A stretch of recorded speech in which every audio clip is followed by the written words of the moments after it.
What is up, everybody? Welcome to episode fucking 9 of In the Flesh with myself, Filthy Dan. Today I'm going to be bringing on a very dear friend of mine, and we're going to be talking about a very near and dear horror franchise. This is going to be myself and a good real buddy, Mr. BrettMan over here. What's going on? We're gonna shoot the shit about Friday. How are you doing today, BrettMan? Well, I'm doing pretty good. It's Friday. Like, what kind of Friday do you want to talk about? Like the day Friday, or TGI Fridays, because that's a pretty good restaurant. Like, what kind of Friday you want to talk about? I was thinking, hide the chains. Here comes Debo Friday, but then I remembered this is a horror show, so that won't do. Oh, so we're talking about the one with the knife claws? I don't think I've seen that one. That's old Nightmare on Lampkin Lane, right? I'm sorry. We're talking about Critters. My bad. No, it wasn't Critters. Puppet Master? I've never seen Puppet Master, but I'm curious. Puppet Master, I sincerely do recommend real quick off the top.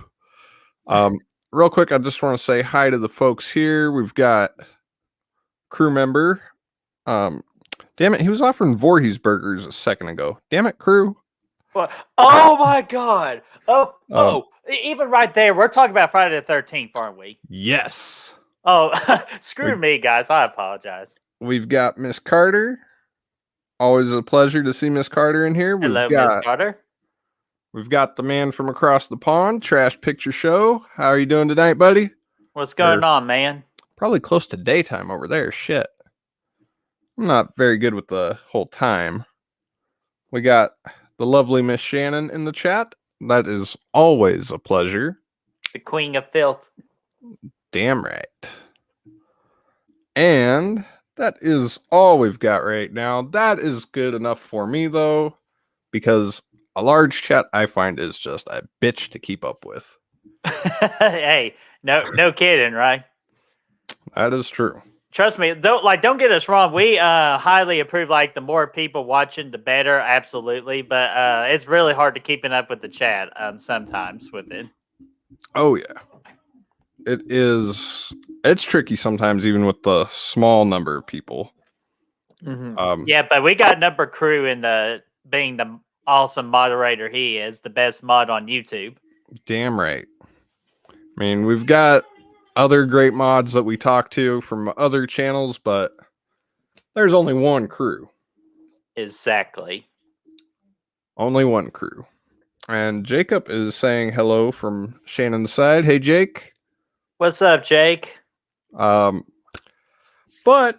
we're talking about Friday the 13th, and there is some news that is surprisingly not pertaining to the lawsuit, I hear. Would you want to fill us in on that real quick, BrettMan? The one that we've been talking about? Yeah, the one we were just kind of running by real quick before we came on. Okay. About one of the greatest makeup artists of all time. Yes, sir. Okay, just one. Just want to make sure, because I feel like this ain't our only announcement tonight. Oh yeah, there will be another. Exactly, but I just want to read off. This was a tweet sent out by Tom Savini, which of course you all know who he is, but just in case, he was the special makeup effects legend, especially for Friday the 13th, the original, and for Friday the 13th Part 4, the final chapter. He sent out a tweet today saying, "To my amazing fans, I have had to cancel my upcoming appearance at the Nashville Full Moon Tattoo and Horror Con as of yesterday. I was hit by a car while riding a bicycle, left me a bit incapacitated. Sorry, I can't read worth of shit. And need time to heal. Thanks so much to everyone who's reached out, and a huge thank you to both the Pittsburgh Police Department and the Pittsburgh Parademics, who came to my aid so quickly. I'll see you all very soon, Tom." Which, yeah, that's very sad, because I was going to go to that horror con next Friday to meet Tom Savini because he's my favorite special effects artist ever.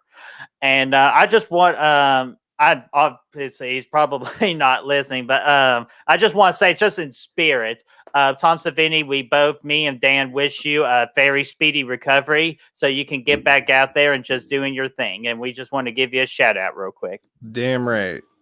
And I'm really glad to know that he is okay. I mean, if you've seen him lately, like, sure, he's getting up there in years, but that man is built like a shit brick house. I think it's going to take more than a hit by a car, knock on wood, to take him out. I got a wooden board right here. There we go. There we go. But yeah, thoughts and prayers go to Tom Savini, but he's going to be all right. Mm-hmm. It's just especially scary knowing just how old he is. He's mid-70s now, I think. Yeah, I think that's correct. But yeah, that's very, very unfortunate for anybody. I mean, don't want anybody ever having to get hit by a car. No, absolutely not. Like it was sad. Like I really hate to hear that, just because again I just wanted to meet him so bad, just because again of what he did with the Friday the 13th franchise and several other projects, especially The Burning. I even bought a Blu-ray. I even bought a Blu-ray Shout Factory of The Burning for him to sign, just because again that was the movie for me that made me claim him as the greatest special effects artist of all time. Oh yeah, yeah. Having the balls to be like, yeah, let's cut the fingers off this fucking kid. Yeah, Evan, let's do what we did to Kevin Bacon, but in reverse to another character and using those shears to stab him right here. Oh yeah. Oh, dude, it was and just the look of Crosby in general too, like. Oh, absolutely. Just so damn incredible. So that's why I hold him so high, which I know he's done a lot of other great projects too. But I know I'll see him someday, and then I'll just tell him how much I appreciate like what he's done with the horror community and for the horror genre itself.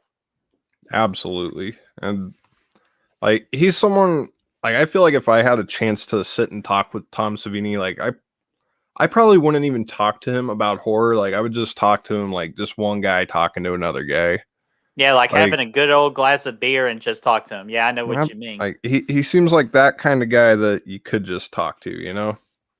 Exactly. All right, real quick, Miss Carter says, I'm beyond excited. I was checking the price of the Friday Blu-ray box set, and it looks like thanks to a significant price reduction. Oh, hell yes, Miss Carter. Welcome to the club, Miss Carter. Welcome to the club. I can't reach mine. It's right behind my chair. I was actually pretty upset looking at the price drop on that recently. It's sitting at a gorgeous 109. That's how much mine was when I bought it. Man, I got that, like, I pre-ordered the shit. Like, I didn't get the pre-order with the poster, but I got it was the second run of pre-orders I think they were doing. Mm-hmm. And it's like, yeah, I need that, because I don't want to get Halloweened out of this. And, of course, this son of a bitch is still in print pretty widely. Yeah, I got mine off Amazon. Oh, God. Let's just take a second, though, to appreciate the beauty that is this box set.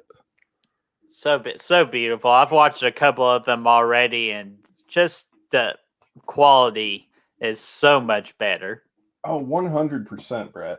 And including those hidden scenes, too, like the lost scenes, I like to call them. Yeah, I was a little...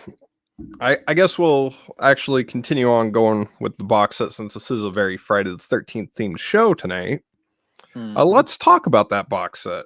It's like, obviously that's what we're doing, but formally throwing it out there is what we're doing.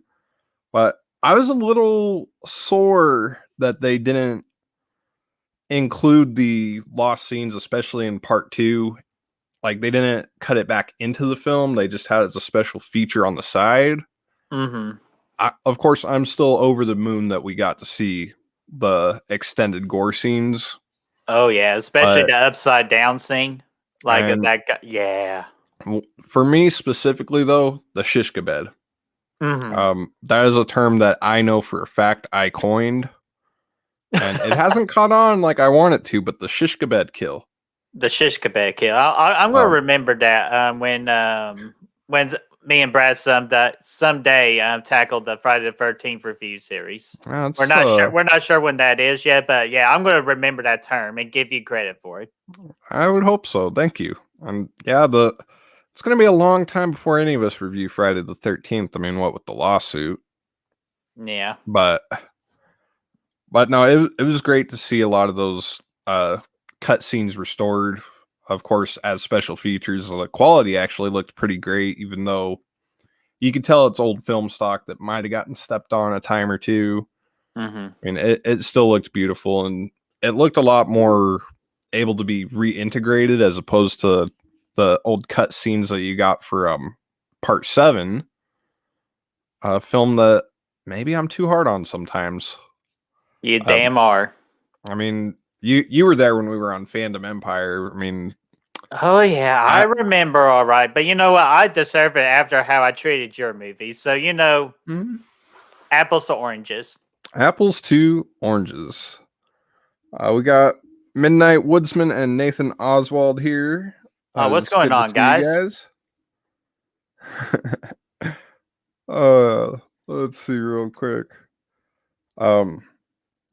Miss Carter says, plus I'm excited to talk about my slasher crush, Jason Voorhees. That is something you and Miss Shannon have in common, Miss Carter. Oh, Shannon a Big Friday? Yeah, she's got a bit of a thing for old Jason Voorhees.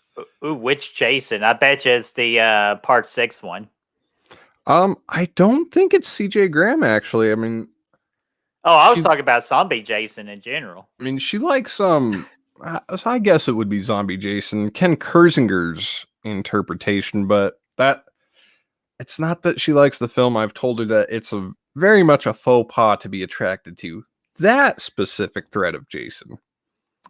But it's because a friend of hers has the life-size statue of it in her living room, and nice. She couldn't help but find him to be so damn cute. I'm like, even without the mask, did you look under his fucking? Did you look under that mask? Yeah, I know, man. Looking like freaking that guy from the Goonies. Exactly. And I think the Goonies owe a bit of debt to the disease elephantitis, but also to, I can't remember the damn name of the guy. I know Tom Savini's effect, but I can't remember the guy who did the effects for Friday the 13th Part 2 specifically. Oh, man, you're going to have to put me on the spot here. Luckily, I have my tablet right here, so I can look it up. Use the handy-dandy Google-itis. But yeah, that Scream Factory box set, though, one major nitpick I had with it, like right out of the gate, if any of y'all saw my unboxing video, you could see I'm like high at a really high 10 of excitement. And as I'm opening each DVD or Blu-ray, as it were, some of y'all might have noticed when we got to what is easily one of my favorite entries, I was very disappointed that the invertible cover was, I mean, this beautifully drawn poster. I like that. Mm-hmm. And then it gives us that. Oh, yeah, first it's the classic.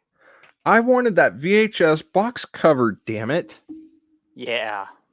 I wanted the square hold hockey mask with the red from the eyes. I mean, that was honestly, aside from the restored scenes, the reason why I wanted to buy this. Mm-hmm. But I'm like if you go back and watch that unboxing, you can kind of see me die inside just a little bit. Like, you can almost hear "Hello, Dark," the sound of silence. Hello, darkness, my old flame. Like, you could just hear that meme pick up in the background there. Like, shit. But no, it's like, even though I don't think this one was a 4K transfer, but it was a very no 4K restoration on that. I think it was just the first 4.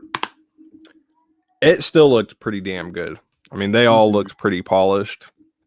I haven't even watched all of them all the way through since I've gotten this box set. And I honestly don't know if I have any of the faulty ones as far as can you remember off the top of your heads which were the faulty discs, BrettMan? Oh man, you're gonna have to put. Damn, you put me on the spot.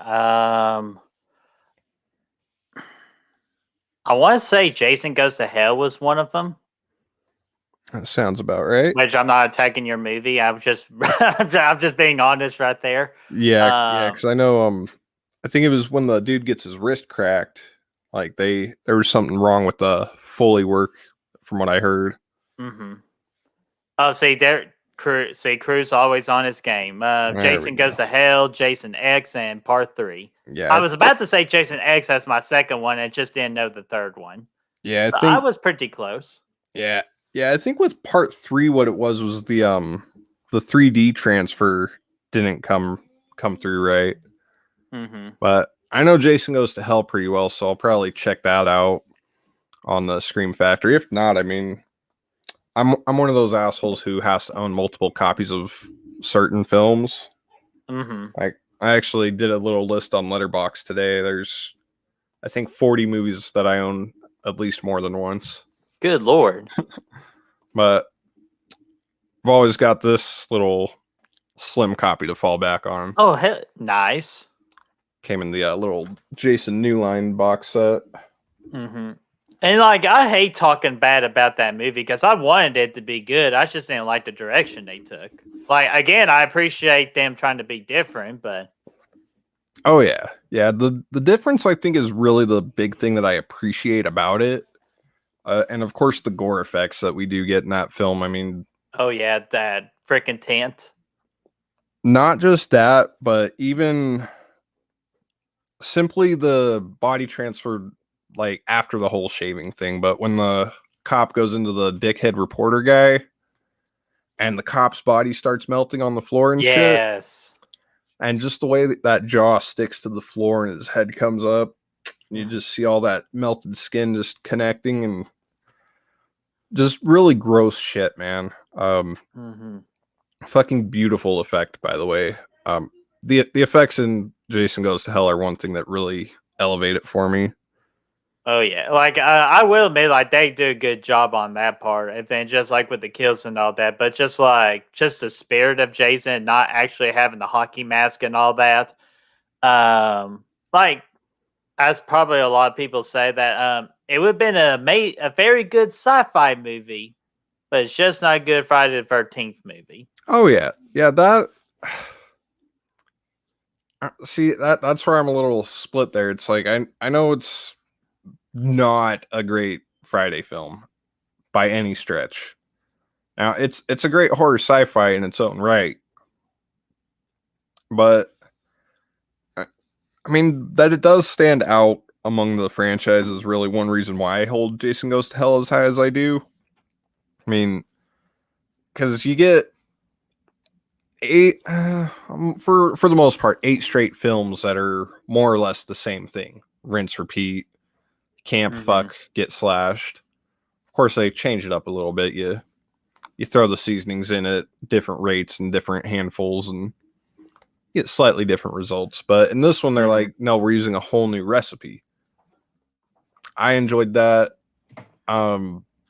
but they should have gotten a more capable director for sure. Oh yeah, versus a 24-year-old. I'm pretty sure from what I'm remembering. Yeah, I think he was because he was just out of college or whatever, and the only reason he got the fucking job in the first place is because he was a childhood friend of Noel Cunningham. That was Sean's boy. What are you saying about me now, Shannon? Pretty scary he is. Dan just showed me a clip of him from the Arsenio Hall show. Yes.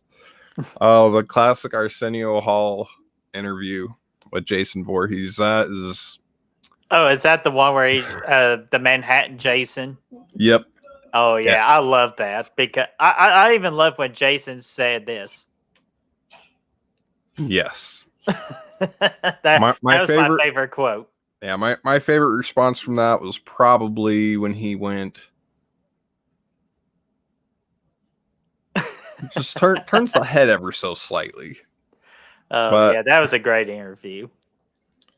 yeah, it was a lot of fun. You could see there for a moment too, Kane trying his hardest not to start laughing out loud. Mm-hmm. So you kind of see him bring the hand up. And it's like, oh God, Kane is probably losing his shit under there. Oh man, I'm going to ask Kang about it because he's actually going to be at that Nashville HorrorCon next Friday that I'm going to. So I'm going to have to ask him about that interview.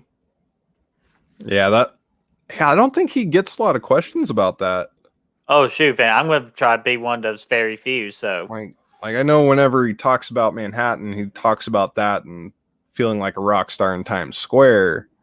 But I don't think a lot of people ask him point blank about the Arsenio Hall interview. Well, I'm definitely going to have to ask him that now. I would definitely suggest that, BrettMan. Alrighty, I'll add it to the list because I'm going to try to be one of those ones that asks like the most unique questions. That's the way to do it. Let's catch up with some of this chat real quick. Yeah, go right ahead. Oh, missing audio, missing kill, and something with the 3D. Oh, that does not sound fun. Oh yeah, because I do remember Crew saying I think something was wrong with Cruz when he got it. Yeah, I'm trying to remember. Yeah, my TV doesn't play 3D, so I can only watch the just the standard 2D version. And I don't know if it's the restored 3D. I wouldn't mind getting a 3D TV for it. Mm-hmm. So long as it's not that fucking. I got some 3D glasses here somewhere for it, but did I put them in here? No. Anyway, I bought a movie that came with 3D glasses that are the fucking red and blue ones. Oh yeah, the classic. Yeah, those sons of bitches hurt just wearing them as they are. Oh yeah. Oh, I know. I hate the newer ones too because they always scratch my ears right here. Like I don't know why. I'm not sure if it's the material or wearing them for a long time, but like I just quit going to 3D movies because they keep on scratching my ears. Are you talking about like the black plastic ones? Yeah. I like those ones because they look like dollar store ass Ray-Bans, honestly. like they don't even look like 3D glasses. You wouldn't even know that until you look at the little arm of it there where it says IMAX 3D. Mm-hmm. Like, because some of them say that, and it's like, I like how the theaters usually have a little disposal box for those too on your way out of the theater. Yeah, but where the hell did they take them? Like, did they just just get them and just repackage them in the little bag thing, or like that's what I'm thinking. Dude, that's like that. Please tell me they at least had to sanitize them. Well, nowadays they do. Well, yeah, now they have to. But Miss Carter, definitely Richard Brooker build reminds me of a football player type. Yeah. Mm-hmm. Yeah. Brooker he's got them traps for sale, man. Oh, damn. He's got them traps that make anyone a little less than dry where the sun don't shine. Yeah, like I'm sure we'll go into this a little bit too, but Ted White's my favorite Jason Voorhees, but even I admit the Richard Brooker Jason Voorhees is the most recognizable Jason in the entire franchise. Yeah. And if not second only to the man himself, Ted White. Oh yeah, he's my boy. Ted is the man. I saw this little if you look, you can see it is in fact the part 4 Jason there. He's got the little. Is that the NECA? I can't remember. He looks like the NECA. Yeah, I've had this little fucker for like 10 years and I forget exactly, but I'm pretty sure. Probably going to knock stove over. So if I do, yes, it is the NECA. But yeah, I've had that fucker for like 10 years. It had just come out whenever I bought it, I think. But it's like the little cheap version that's only got Jason the machete and a little kitchen knife. But you know, Gotta love it. Go to hell. I'm sorry. When I pulled it, I was like, oh shit, it's the par 5 one.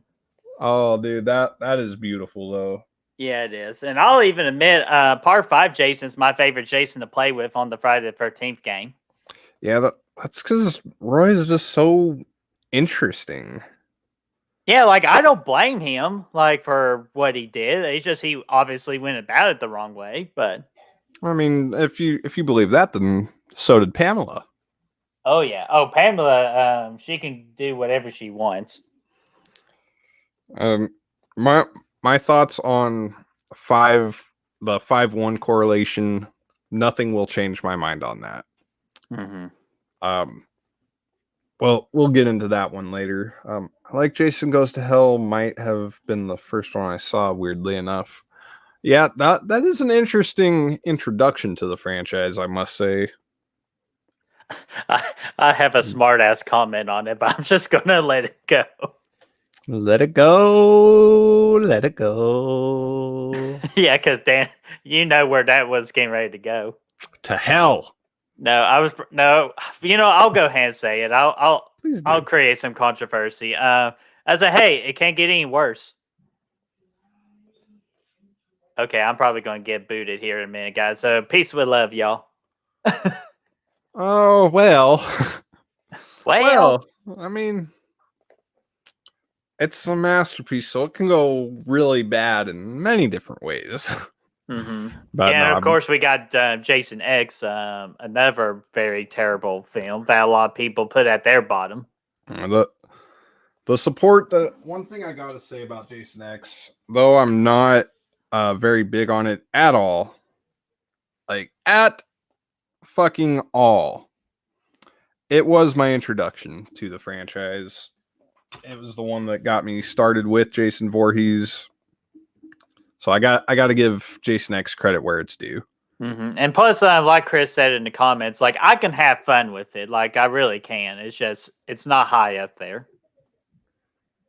Yeah, absolutely. It's one. It's fun. It's dumb. If you turn your brain off and don't think about it as a Friday the 13th film, it can be just a really fun schlocky ass or a sci-fi movie. Yes. Mm-hmm. What's going on, Chad? Was not following Chad. You were running from Chad and them damn spoons. Damn right. Oh, my heart. My heart. Good. Oh. Let the hate flow. Let the hate flow. Yeah. I mean, you're not wrong, Miss Carter. But yeah, I'm just gonna keep my mouth shut about Jason Goes to Hell until the time is right. I'm sorry. I'm sorry. But yes, I have a ridiculous love for that film that, yeah, I don't know if I can 100% justify it. But man, I forgot what somebody said, but like, love what you love. Absolutely. Yeah, don't let nobody tell you that you're wrong. Just like, hey, I love this movie. If you don't, that's you. But I love this movie, and I'm going to defend it. So, and plus, like, it's great to have Jason Goes to Hell supporters too. Just because, again, Friday the 13th is my favorite franchise. So I love to have some supporters like defending that movie. Oh yeah, and like usually Friday is like my second or third out of the big three. It really goes back and forth between that and Elm Street, of course. Mm-hmm. I'm sure we can all guess what my favorite is. But Pumpkinhead? Thanksgiving. The Thanksgiving one. Thanksgiving. Yes. Yes. The one with the killer turkey. Definitely the best of the big three. And some guy named Michael with a kitchen knife cutting the turkey, or having a hard time remembering. Like the co-star William Shatner up in there. Oh yeah, he was in that movie, wasn't he? Oh man. We got someone new here. We got Spawn of Voorhees. What's going on, Spawn? used to hate Jason X, but I can have fun with it now, and has one of the best kills. Oh yeah. It does. I really do enjoy, because I'm pretty sure you're talking about the liquid nitrogen kill. Mm-hmm. That kill is great.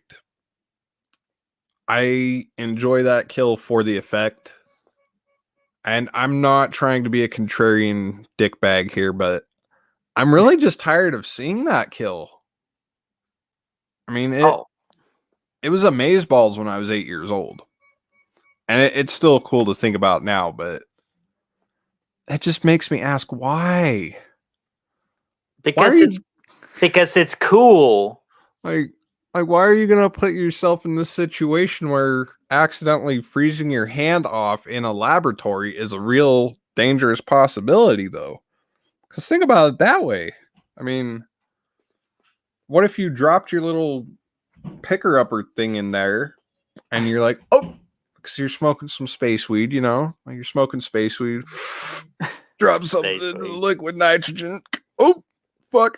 You reach in for it. Next thing you know, your hand is a fucking cube of ice. You're not going to just shake it off, smack it on the counter, and you might as well. But man, Dan, you just need to chill. Chill. It was ice to seal. Oh my god. Let's kick some ice. Damn you, Chris, for watching that movie and sharing it with me. Yeah, that's a movie that can go to hell. Is Batman and Robin? I'm probably gonna watch. I put that in the category. It's so bad, it's good. The kid in me will always love that movie. Mm-hmm, same. Like there's a part of me that will always love it, but as an adult, I'm like, I fucking cringe so hard when I watch it as an adult. It's like, how did I like this? I think I liked it because of the fucking toy commercial at the beginning of the old VHS. Mm-hmm. And it's like, fuck, I want those. It's like, they don't make those anymore, because it was like 2000 whenever I saw it. So those toys were 3 years old at that point.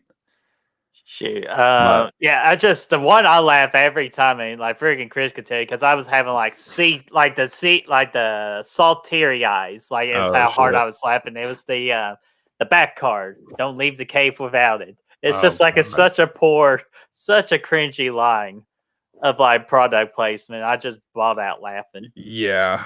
And of course we got the bat nips too. Yeah. The bat nips are... We got to talk about the bat nips. Do we though? At least they didn't make like with the bat bulge. At least there wasn't clearly bat nuts. At least it was just a plain bulge. I'm surprised there weren't bat veins. I mean, if you're gonna go as far as to make bat nips, you might as well make bat everything at that point. Batman's got nards. Yes. Batman's got nards. The hashtag of the night. I will be sure to put that in the description later. Yeah, but people be like, Batman's got nards? Click, I gotta watch this. Like, what in the actual fuck is this? Oh man, that's great. But yeah, Robin was just so fucking cringe in that movie. First line of the film. I know. I want the car. Chicks dig the car. This is why Superman works alone. Oh god. Yeah, like why? It's like I get y'all exist, but don't tease us with a damn crossover. Because even in Batman Forever, oh, you're still here. The circus must be halfway to Metropolis by now. Like, why are you gonna tease us about this? Just because they can, man. I would have been curious to see what Schumacher could have done with the Justice League, though. Oh my gosh, if we had like a Batman and Robin type Justice League. Yeah. Dude, I will say, if they did that, it would be a lot better than the freaking piece of shit movie we got in 2017. That was the Joss Whedon version, right? Yeah, the Justice League is what they're calling it. Yeah, see, I'm one of those Batman, DC, just superhero fans in general. It's like, you give me the ones I grew up with are the ones that are my comfort zone, and I'm very slow to move in and along with the other superhero movies, like the 4 Batman movies of the 20th century, the Batman Returns, and then the 2 we were talking about, and even the Nolan trilogy. I'll stick with those. The 4 Christopher Reeve Superman movies, I'll stick with those. Those are good from what I hear. I still need to watch them myself, but I heard they're classics. Yeah, except for Superman 4. I heard that one, it was just very bad. Stay away. Yeah, 1 and 2 are mostly what you really want to fuck with there. And then you get the Richard Donner cut too for Superman 2, which I heard is miles and away better. I haven't seen that cut myself. Okay, I'll have to remember that. And 3's got Richard Pryor. So fuck, when they put, I love Richard Pryor, but when you put a comedian in that kind of movie, oh fuck, I don't know, man. I mean, I guess putting a comedian in something like that is better than putting a rapper or just music artist in general into a film. Right. I'd put Batman and Robin in the category of so bad you can't enjoy it as so bad it's good. Man. Batman Returns, favorite Batman movie. Yeah. That's exactly where I'm at with that, Spawn. I mean, Danny DeVito is the fucking Penguin. Oh yeah, perfect casting choice. Like, that's all you got to do to pitch that movie too. Like, you want to watch Batman Returns? I don't like Batman. It's got Danny DeVito as the fucking Penguin. I'm sold. The hell you say? Let's watch it. Oh, so, and just for shits and giggles, we're throwing Catwoman too. Yes, Michelle Pfeiffer as Catwoman. My God. Oh, meow. Meow. Make sure you wear your kitten mittens when you go and play with that one. Oh, yeah. I took a dark spin on a Sunny in Philadelphia product there. Yeah, so we better leave Batman. we better leave Batman at that. So. I will wear a kit. I'll wear a kitten mitten. Oh my gosh! But yeah, back to the one we were talking about, though. Fucking Friday the 13th. It would be awesome to see Batman fight Jason. Jason would whoop his ass. I'm sure, but Batman would put up a hell of a fight. Oh yeah. Do you know what the matchup I always want? And you're gonna love this now, especially with a certain movie you've just watched recently that you adore. Jason Voorhees versus Aaron from Your Next. I could fuck with that. Oh, that you would get if you just even mentioned that fan film or not, you get my ass in the seat. Yeah, I'm very much thinking about how that would work. Oh, I already know how you do it. Awesome. I already know how you do it. You just Aaron, from the previous events. She's like, I wouldn't say she's in a mental institute or anything like that because she's not crazy here, but she's just like like serving time because they think that she did it. Right. And then like her and a bunch of other convicts get taken to a Camp Crystal Lake, and then you go from there. That is an interesting premise, BrettMan. Oh yeah, I just thought of it just like 5 seconds ago. That is impressive. Yeah, I do like that. Oh yeah. Now I want it bad. Damn it! It sucks because I'll never get it. Now, would it be zombie Jason or like pre-part 4 Jason? Oh man, that. Oh damn. I would say for Aaron to have a chance, it would have to be pre-4. Yeah, it would have to be Roy. I would actually say make it the Richard Brooker Jason. Oh yeah, he'll be able to take a little bit of a beating and yeah, Richard Brooker took some shit in that movie. Holy fuck, man. Yeah, and I want to defend that like with Chris. Chris was one of the very few that actually whooped Jason's ass, and they find her annoying. Like, she's not annoying. Like, no, like she whooped Jason's ass. Like, of course, her screams like get aggravating sometimes, but damn, I love her. She looks great. Like, I feel bad for her. I cheer for her for the entire movie. And again, she whooped Jason's ass. She really is in one of the few where you don't really you don't really want to root for Jason in this one, where you kind of, as the films go on, like part 6 and especially part 7 and 8, you find yourself really rooting for Jason. Oh, I don't know about that. Part 7, I root for Tina. I love Tina too. I mean, yeah. Tina as a final girl though is great. It's against the cannon fodder characters though, where you're really like, get that motherfucker, Jason, get that motherfucker. Even though oh, come on, man. She killed her dad. Like, what? Like, you can't hate her for that. He could have just been having a really bad day. He might have been a nice, happy drunk most of the time. Well, for like, just from the tone of it sounds like he was an asshole 24/7. Yeah, true. Even though, like, I would love for him and freaking William from Rob Zombie's Halloween, like the kitchen table scene, just have them to have a good old conversation. Yeah, old Bill Forsyth as fucking Ronnie. Yeah, freaking Ronnie and Tina's dad. That would be like the ultimate, like, drinking couple at the bar. Oh man, what do you say? Splooge my snorkel all over them flappy ass titties. I won't tell you what to do. And then Jason Voorhees shows up. He goes, "Boy, you take that mask off." Take that goddamn mask off. And then he takes it off, and then it's the zombie one's like, "No shit, put that shit back on." And Joe Grizzly comes in and saves the motherfucking day. I'm Joe Grizzly, bitch. Let me introduce myself. I'm Joe Grizzly, bitch. Oh man, I just got done watching that documentary of Ron Zombie's Halloween on YouTube. That 4-hour one? Yeah, the 4-hour one, dude, awesome. I don't think I've watched that one all the way through. Oh, you do. You need to. It's just great, like, just to get to know the actual actors and actresses behind the scenes and just how everything is done. Like, that's how a documentary that will always get me interested versus, the whole sit down interviews and we'll tell you about what happened. No, right. Rom Zombies, we actually get to see how they do it, and it's awesome.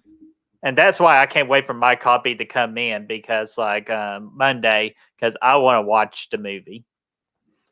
Hell yeah. So I want to see a battle of the Sackheads.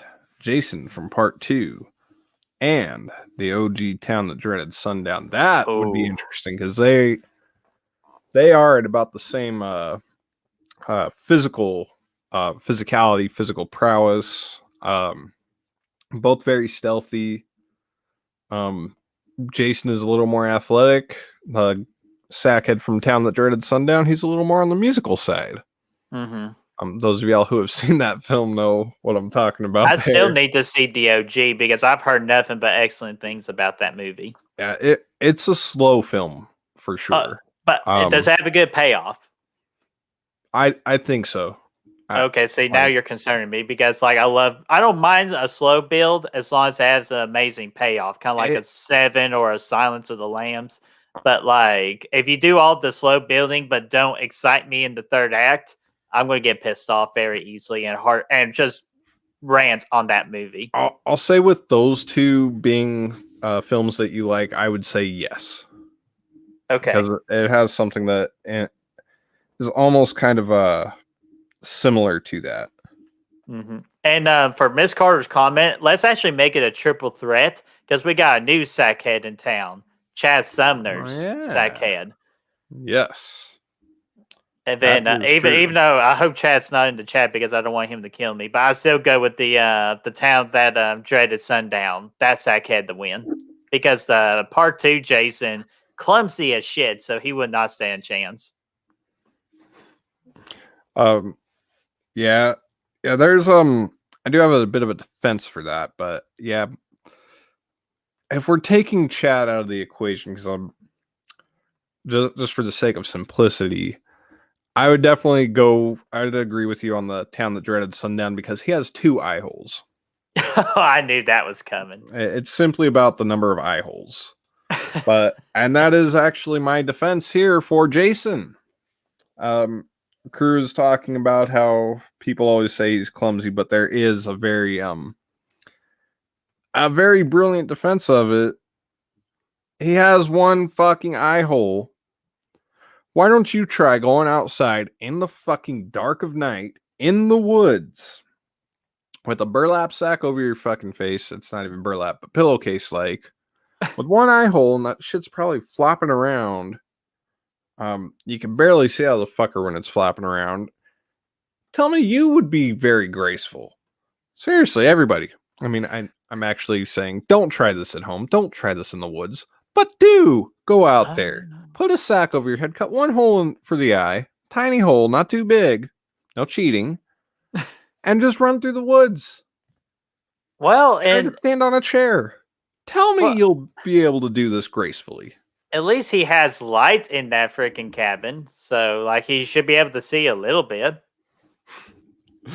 And plus, I blame the chair company that chair broke. That's the only thing I'll defend his clumsiness, is because I bet that was just a bad chair from a bad company that Jason could have easily sued. I wonder if Scott had anything to do with that chair. Scott or Ted? Scott was the guy always taking the clothes from Terry. The slingshot. Oh, that's a very good point.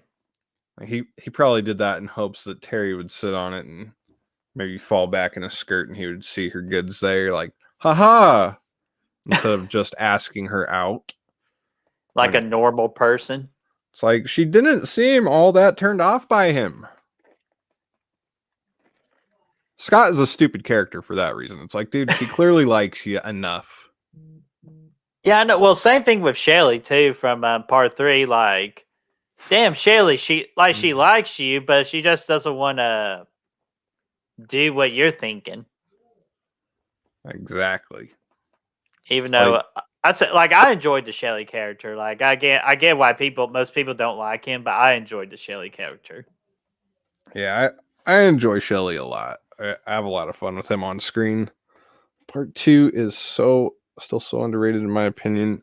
Yeah, it's in my top 3 for sure, especially last time that I ranked the films. I know my placement of some of them will definitely move around whenever the hell it is that I decide to review these. Yeah, same with me, because on Fandom Empire, even though like my top 2 are pretty much just synced in, and they will never move until like the lawsuit ends and they just make a badass one. That would be the only potential for my top 2 moving. But I got part 2 as my number 2. That will always stay there. Yeah, like the more I think about it, the more I really do enjoy part 2, because it's like a perfect sequel. It's like a perfect sequel because it just follows the blueprint of what a sequel needs to be for horror. Like, perfectly. Like, is it the best movie in the world? No, it does have problems. But damn it follows the blueprint on a successful horror sequel. Yeah, and it's if you watch it and kind of separate it from the rest of the franchise, the films that came after it, it really is an intriguing film. Like, because you got to watch it and discard Hockey Mask from your mind. Get Hockey Mask the fuck out of your head when you watch it. Because that was my problem with it when I was a kid. But you take the Hockey Mask out of the equation and you just watch it as a slasher. Like, you don't even have to watch it as a sequel. Like, you just watch it as a straightforward standalone film on its own and it holds up pretty well. Yeah, because technically they can, like, when they revisited the whole vision scene, like that, you could just treat that like a dream sequence that Alice was having without even seeing the first one. Yeah, dude, that's a great point. AKA, you watch that before you watch part 1, and then you're kind of. I think that's one reason why the first film doesn't do a whole lot for me. I enjoy it for what it is, but. The first one moved up recently a lot for me, just because of just how special it was at the time. Yeah. And again, my boy Tom Savini, so. I mean, for the effects, that's what kept it from being much lower in my list. But man, after you watch most of the films before you even get to the first one, there's just something about it. You go in knowing, okay, where is she? Where is she? Oh, there she is. Hey, Mama V. I mean, Mama V. I mean, like I've known since before I even saw that one that was the ending of that, and it's like, and that goes the mystery. And then I'm still fucking pissed when I'm watching the first film. Like, where the fuck is Jason? Where the fuck is Jason at? But again, I like it that for that reason alone, and I'm sure in the future I'll get more into it. Oh yeah, yeah. It's one I wish I liked a little more, but I don't know. Yeah. If I'd have seen it earlier than the rest, I probably would have it in much higher regards for sure. Yeah, and before you read that comment real quick, because Destiny just came up just to say hi, just because I know she's getting ready to do Be Kind, Please Rewind here in a little bit for John Carpenter's The Thing. So we just want to appreciate her for stopping by just real quickly to say hello. Absolutely. Thank you for coming by, Des, and enjoy what is easily one of the greatest films ever made. And like for me, the greatest practical effects movie ever. Oh, 100%. The Thing. Mm-hmm. Yeah, it's in my my top 10 horror of all time. I mean, I felt I wanted to say more about it, but it's like if we start talking about The Thing, then it's like we'll get so sidetracked on that. But most definitely. It's certainly one of my favorite fucking films, and I saw it for the first time ever 2 years ago. Yeah, that's about when I saw it too. It was about 2 years ago, and I'm so mad at myself still for that. Yeah, so like when Matt watched it, when he gets mad at himself for why did it take me this long? I was like, no, dude, trust us. We've been there. It's like we've been there. We know how you feel, so that's why we're not being hard on you, because we've been there. He said hard on. Oh God. But the filthy one. But Matt is older though, so he went so much longer without having seen it. Like I was 24 when I saw The Thing, and see, man, I still don't believe that. I'm a baby. You look 35. Like I'm about to turn 31 in April. Well, happy early birthday, Brett. I appreciate that. I don't have a good feeling about my birthday this year, but we'll see. Hey. You're turning 29. It's the art of after you hit 30, you just start. I wish I turned 29. You just got to start reshuffling the numbers once you start moving up, you know? Exactly. Oh. Accidentally zooming shit out here. Uh-oh. Playing with my screen size. Oh, that's how you do that. Reset. There we go. If it's not just right, I freak out. Real quick, part 2 is a great choice, crew. My favorite is part 7. Oh, in my opinion, part 4 was the best. Yeah, 4. Yeah, 4 is just fucking excellent. Not just an excellent horror film, not just an excellent slasher, but it's just a really well-made film. Yeah, there's so much there's nothing really almost wrong with that entire movie. Yeah, it's like the only I don't even have a problem. I know people don't like the "he's killing me" line. I fucking love that. Yeah, I'm starting to come around on that one. I mean, and that's another one of those things that they based off of something where it was someone on set heard. They read like a story in the newspaper or something, if I remember correctly, where somebody was getting murdered and they were yelling, "Someone help me. I'm being murdered." Mm-hmm. And it's like, you think about that and it's like, holy shit, that kind of elevates that for me. Like, just thinking about it, like, God damn, could you imagine being in that situation where you're down in this dark ass basement, getting murdered by a fucking cowboy in a hockey mask, and all you could do is yell at your the girl that you want to sleep with. Just yelling for her to help you because he's killing you. Could you imagine? Dude, I can't. Yeah, I'd probably be in the same way as him, so that's why I'm coming around about it. And just like from the Camp Crystal Lake memories, of them talking about that scene too. Like I'm starting to come around on it, but they didn't answer the biggest question about part 4, and this is why I don't give it the perfect 5 out of 5. Is the dog okay? Because he jumped out the window. Yeah, that is the question that still bugs me. And I mean, you can almost see that he's clearly jumping out, but there's also that question in the back of your mind: did Jason fucking throw him? Because he looked graceful going through, and you almost see him run up and out by himself. But does a retriever have enough weight to fucking go through a window like that just by running nose first into it? Yeah, I know. Like I can't even begin to tell you. It's just, it bugs me not because it's an unanswered question, but because it's several unanswered questions. Right. There's more than one question there that's just eating at my fucking mind. Mm-hmm. But yeah, it's a really good question to bring up. Yeah. Quite enjoy the atmosphere and being filmed in the 70s. I'm really biased towards the first Friday. Yeah, it's definitely got,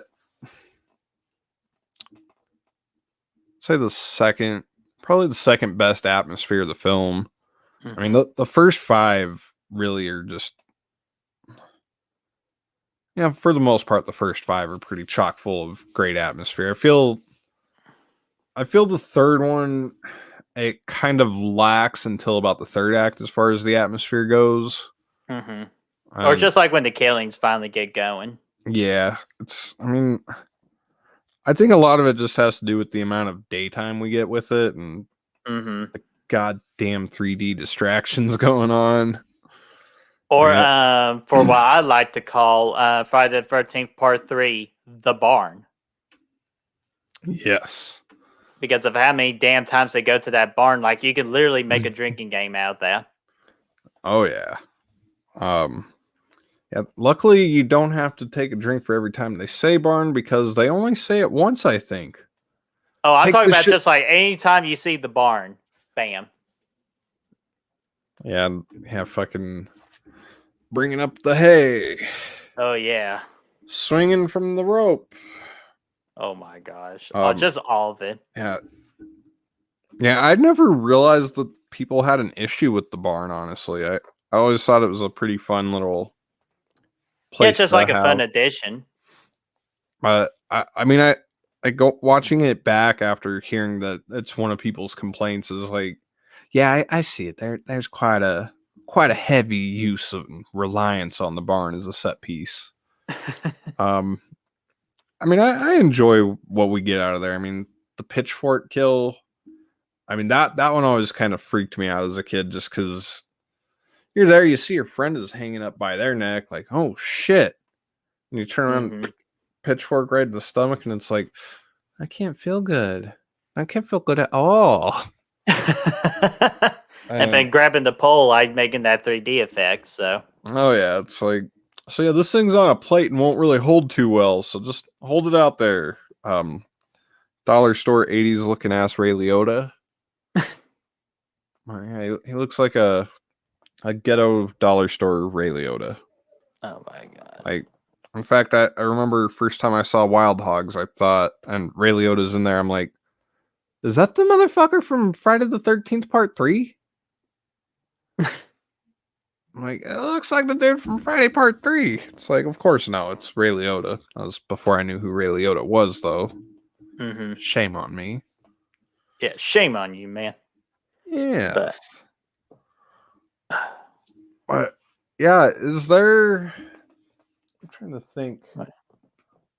Hey, I am so sorry. A family member's trying to call me, and they called me like 3 times now. So apparently, it must be important. So I will be right back. I do apologize. All right, no worries, Brett. No worries.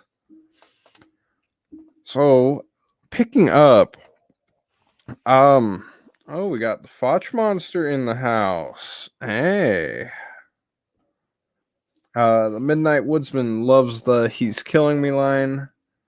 just so funny that he's talked himself into hunting Jason with a machete, etc. He dies. Like, yeah, it is interesting how, I don't want to say arrogant or cocky, but just how very sure of himself Rob is whenever he goes into the woods and is ready to avenge his sister's death. It was almost a bit of a down note as far as killing him goes, because it's like you build this character up to be such a badass and he goes out pretty easy. I mean, I think the thing of it is for a lot of people that it's just an off-screen death, and as built up of a character as he was, at least kill him on screen for us. But in the same regard, I think that people kind of liked him so much that it wouldn't feel right to kill him on screen, if that makes any sense. Miss Carter says Friday 2 is my first in many ways, first horror film I watched, and first Friday film that she saw.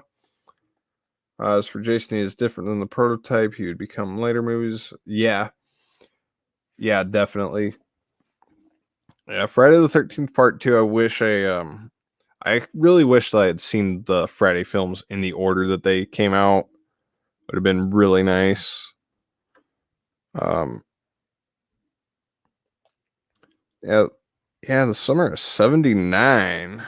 Yeah, I think the original Friday is set in 79 too, huh? Or set in it's set in the year of present day. What the actual fuck? June 13th, present day.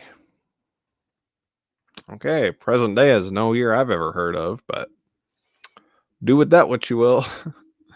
Do you remember the horror movie that gives you the horror bug? Yeah, for me it was a mixture of Halloween 6 and Psycho 3.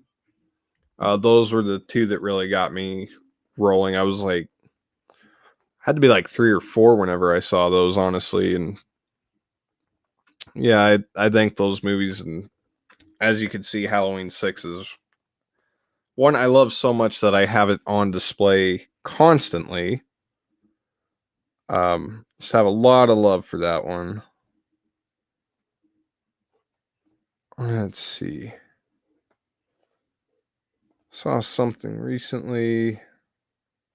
Oh yeah, I think I did see something about that too, crew. Yeah, that was pretty satisfying to actually see that. Like, yeah, no, Gordon's alive. Gordon's alive for sure. It was definitely a good feeling.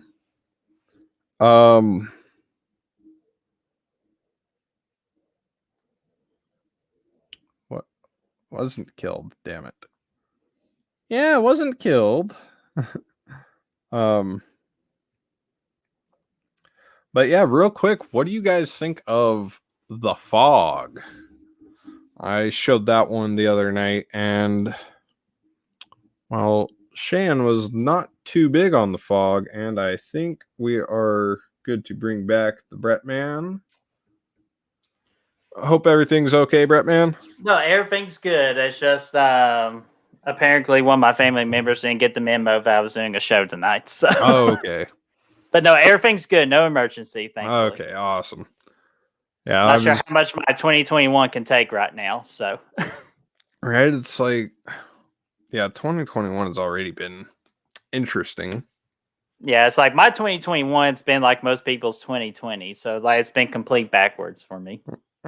Dude, I made the best out of 2020 personally. Oh, awesome. It's like, you know what? Fuck it. I have all this time alone. Yeah, I panic bought a shit ton of lotion last year. Not the lotion. Oh my gosh. Anyway. But were we talking about mood and atmosphere for Friday the 13th? Yes, we were, and I did also just I kind of went on a little. No, that's okay. I don't even know what the hell I was going on about while you were gone. I think I asked everyone about The Fog. John Carpenter's The Fog. Yes, definitely not that '05 remake. Well, I think it was either December or January. I watched it for the first time, and I really enjoyed it. It's just if anytime you have my boy Tom Atkins in there, I'm gonna watch it. Yes, and dude, Tom Atkins without that mustache, I see why they made him wear a mustache. It's like, dude, you look way too manly. Grow a fucking mustache. Yeah, grow a mustache and just teach me how you got with Jimmy Lee Curtis without even asking her name.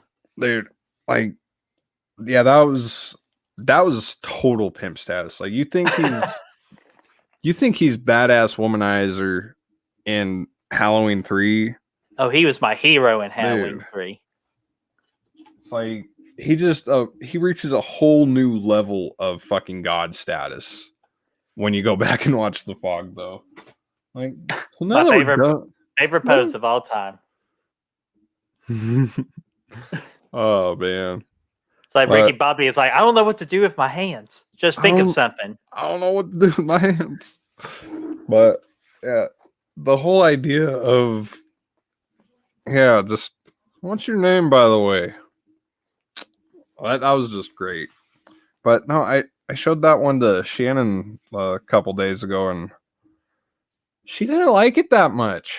And I was just so like, I was really bummed out because Carpenter is like my go-to director, you know, like between Carpenter, Tarantino, and Scorsese, they're like my top 3 perpetually. And I showed her The Fog, and I'm like, so it's not a normal slasher, you know, it's slasher-esque, but it's really a ghost story. I know you like ghost stories. And it was a damn good ghost story, and like, and people were complaining about the seaweed, like the seaweed creatures, or the ghosts and all that. I'm like, you're crazy. They looked great. Absolutely, I thought so too, man. I mean, yeah, and plus the score. Can we talk about the damn score of The Fog, dude? Or just anything John Carpenter, the score is going to be 100% nailed. Like absolute chills when listening to the Fog score.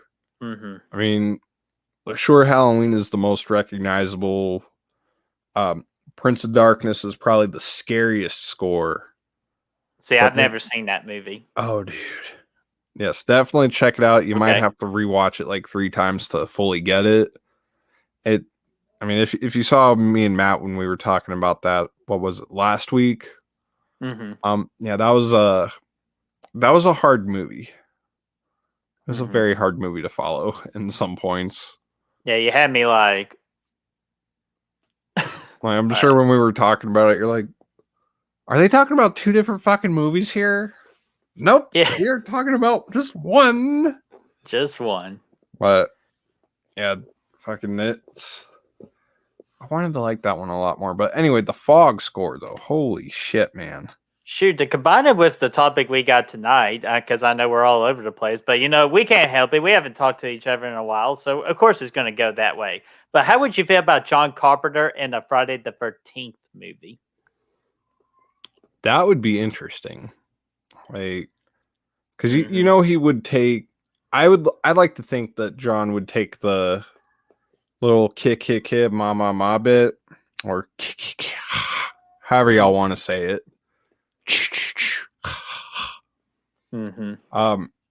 He would take that, I'd like to think, but he would spin that little Carpenter sound into it, and probably the sexiest way possible for your ears.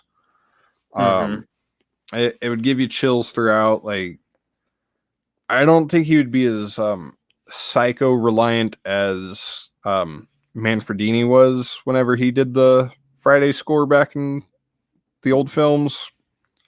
But it's really hard to say. I know there would be definitely some weird tempo going on with it, but I don't know. It's really hard to say. I feel like it'd be like take a little bit of the original and then mix it somewhat with what we got in part 7. I think that's kind of what we would expect with a Carpenter style score for Friday. Yeah, I can see that. But yeah, it would just be very interesting, and just the story wise too, where he will take Friday the 13th. Oh, you mean as a as far as like directing goes too. Oh, Right. or anything.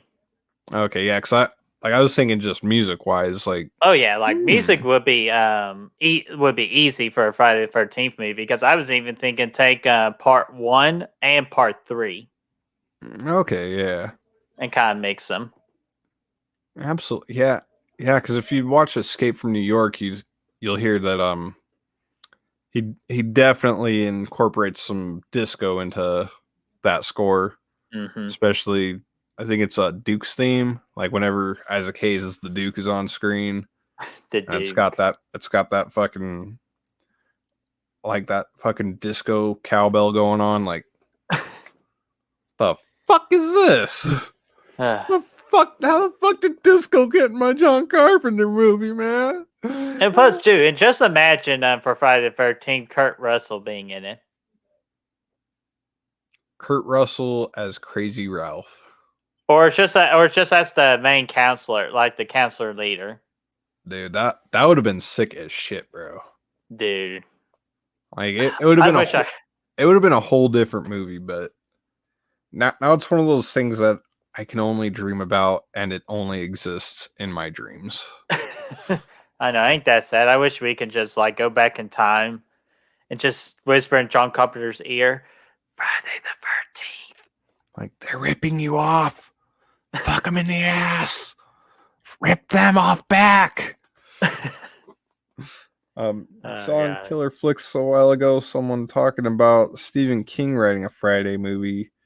I'm not sure how true that is, but yeah, that could be interesting. I feel like he would definitely not be reliant on Jason.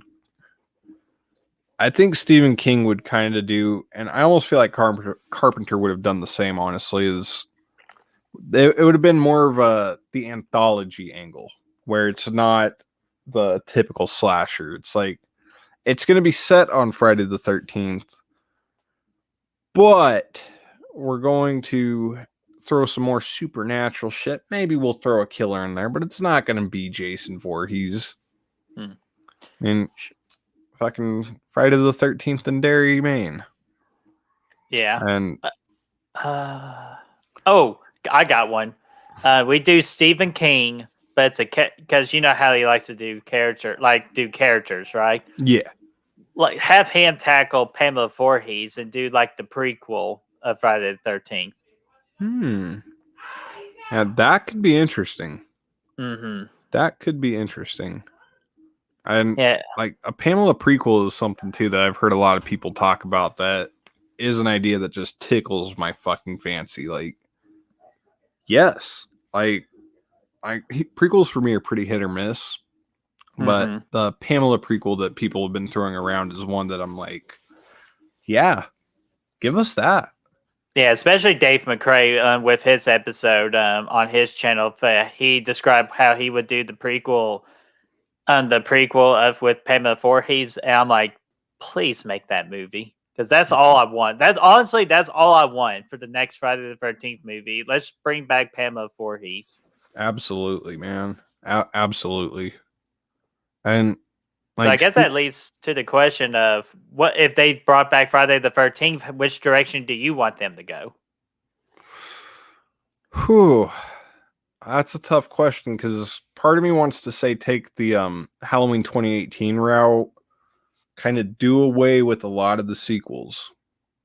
Probably pick up from, I would say make this essentially the third Friday the 13th in this continuity. Okay. Kind of you pick up after the part 2 ending and you confirm that yes, it was a dream, because in my mind, that was definitely a dream whenever Jason shoots through the window, because look at him between part 2 and part 3. In my head, that amplifies the fact that it was just a dream. But pick up some years later, everyone's talking about, yeah, the legend of Jason is out there. Like, maybe there have been a string of disappearances over the last 40 years or so, but nothing confirmed to a Crystal Lake killer. If anything, it looks like just a series of really gnarly accidents and Ginny, for all intents and purposes, has been considered to be a bit of a local nut legend or whatever. Paul perhaps could have survived and was accused of all the murders, seeing as how maybe they never found a body for Jason Voorhees.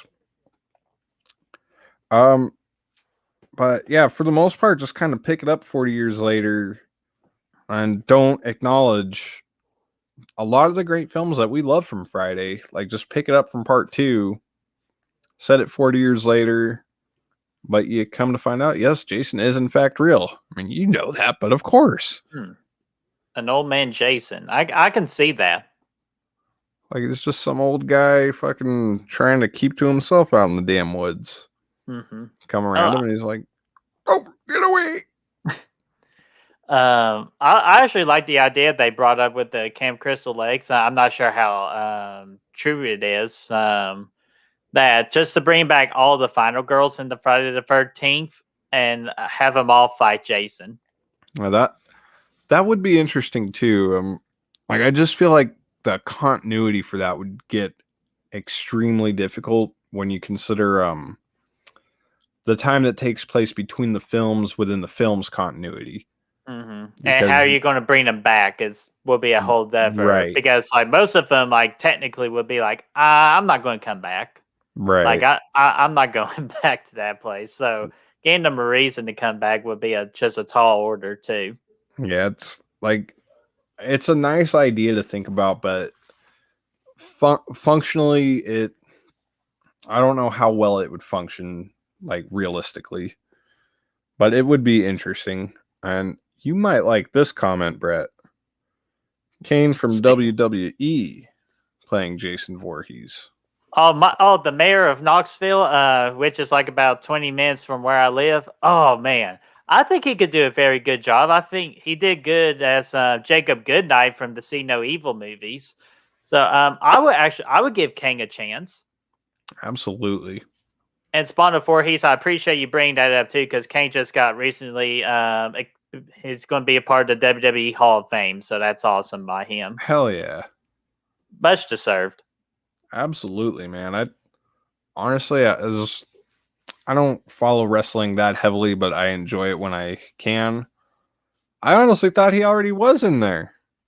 No, it took a while, but he's finally going in this year. So like it's big honor for him, and Undertaker announced it, which was even better. Hell yeah. Hell yeah, man. Spawn, that would be a cool idea about doing mask similar to Kane's and being able to see. I kind of like where Miss Carter's going with that. Yeah, I do too. That's a very interesting direction. I always liked the crude design of Kane's mask as a wrestler. Just it's like it shows you just enough of his face, but leaves most of it there shrouded in mystery. Like, oh, what the fuck is behind that? Oh yeah. Then when they finally revealed what was behind it, whew. Boy, oh boy. No justifying bad 80s continuity. All you gotta do is say, "Oh, 'twas just a dream, laddie. That's all she were." I don't know why I went and did that, but yeah. So you need to leave off the drugs, there, kid. Yes, give you bad nightmares. And how? Midnight Woodsman says, if they restart Friday the 13th, I'd like to see them. Yeah, that would be a good way to do it too, is kind of keep it in the old timeline. But yeah, I would probably say 80s more than anything, unless if you just want to go a dark tone route, then you definitely go to 70s, because the 70s in horror was known as the dark horror like time. Oh yeah, the 70s, like even films that weren't horror were just gritty as fuck feeling. Oh yeah, they were. I'm telling you, I've been appreciating the 70s lately, just for going balls to the wall and just not afraid to work on the story that they want to do. So like, praise to all 70 movies for having the guts to go to places that we're not even allowed to touch today. This one, Precinct 13, is a shining star of an example of a film that came out in the 70s that says, yeah, you know what? We probably shouldn't do this, but we're going to anyway. And for anyone who hasn't seen it, I'm not going to spoil that. But for those of you who have seen Assault on Precinct 13, of course, by John Carpenter, because I have an irrational love for the man. Yeah, those of you who have seen it, you know exactly what I'm talking about. And holy shit. It's like, I'm sure the independent circuit, I heard whenever they were promoting that on the indie circuit,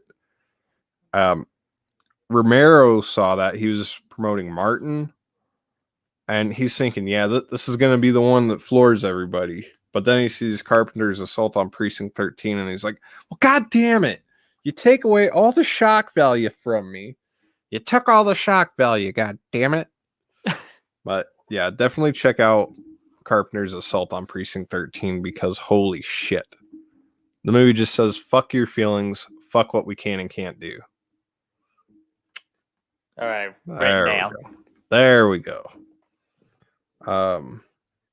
Plus, I don't think J-Man, I think the J-Man did a review on it not too long ago, too. Yes, and I hope you didn't watch the whole thing. No, I actually haven't gotten a chance to watch that particular review because I felt like that was one that I was going to watch before I watched the review. Yeah, it's definitely one you should watch beforehand. Okay. Because he does bring up that spoiled, that would have been spoiled moment. Gotcha.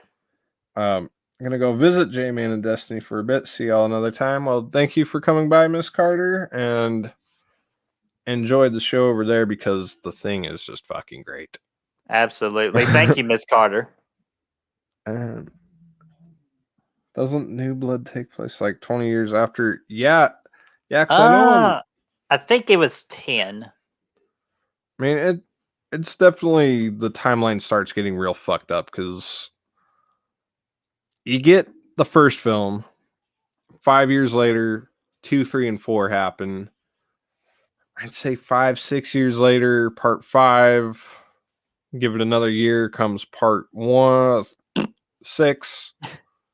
Jump forward about 10 and a half years because it doesn't really say how much time was between the two, but we can confirm that all of part 7 takes place after part 6.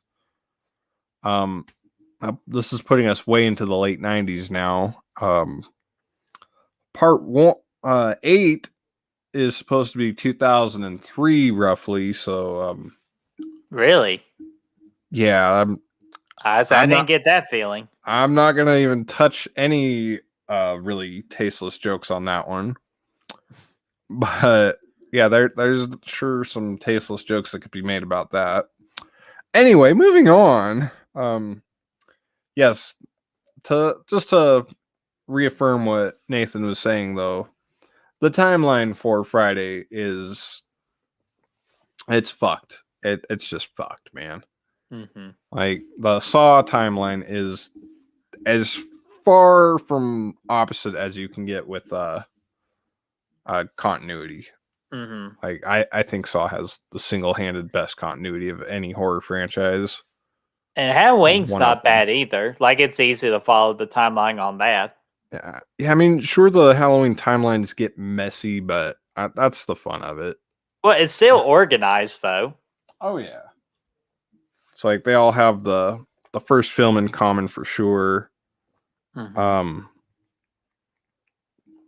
But yeah, the Halloween timeline is kind of like, as much of a Halloween nut swinger as I am, I will admit, yeah, there's problems with it, but it's mostly pretty cohesive, pretty coherent.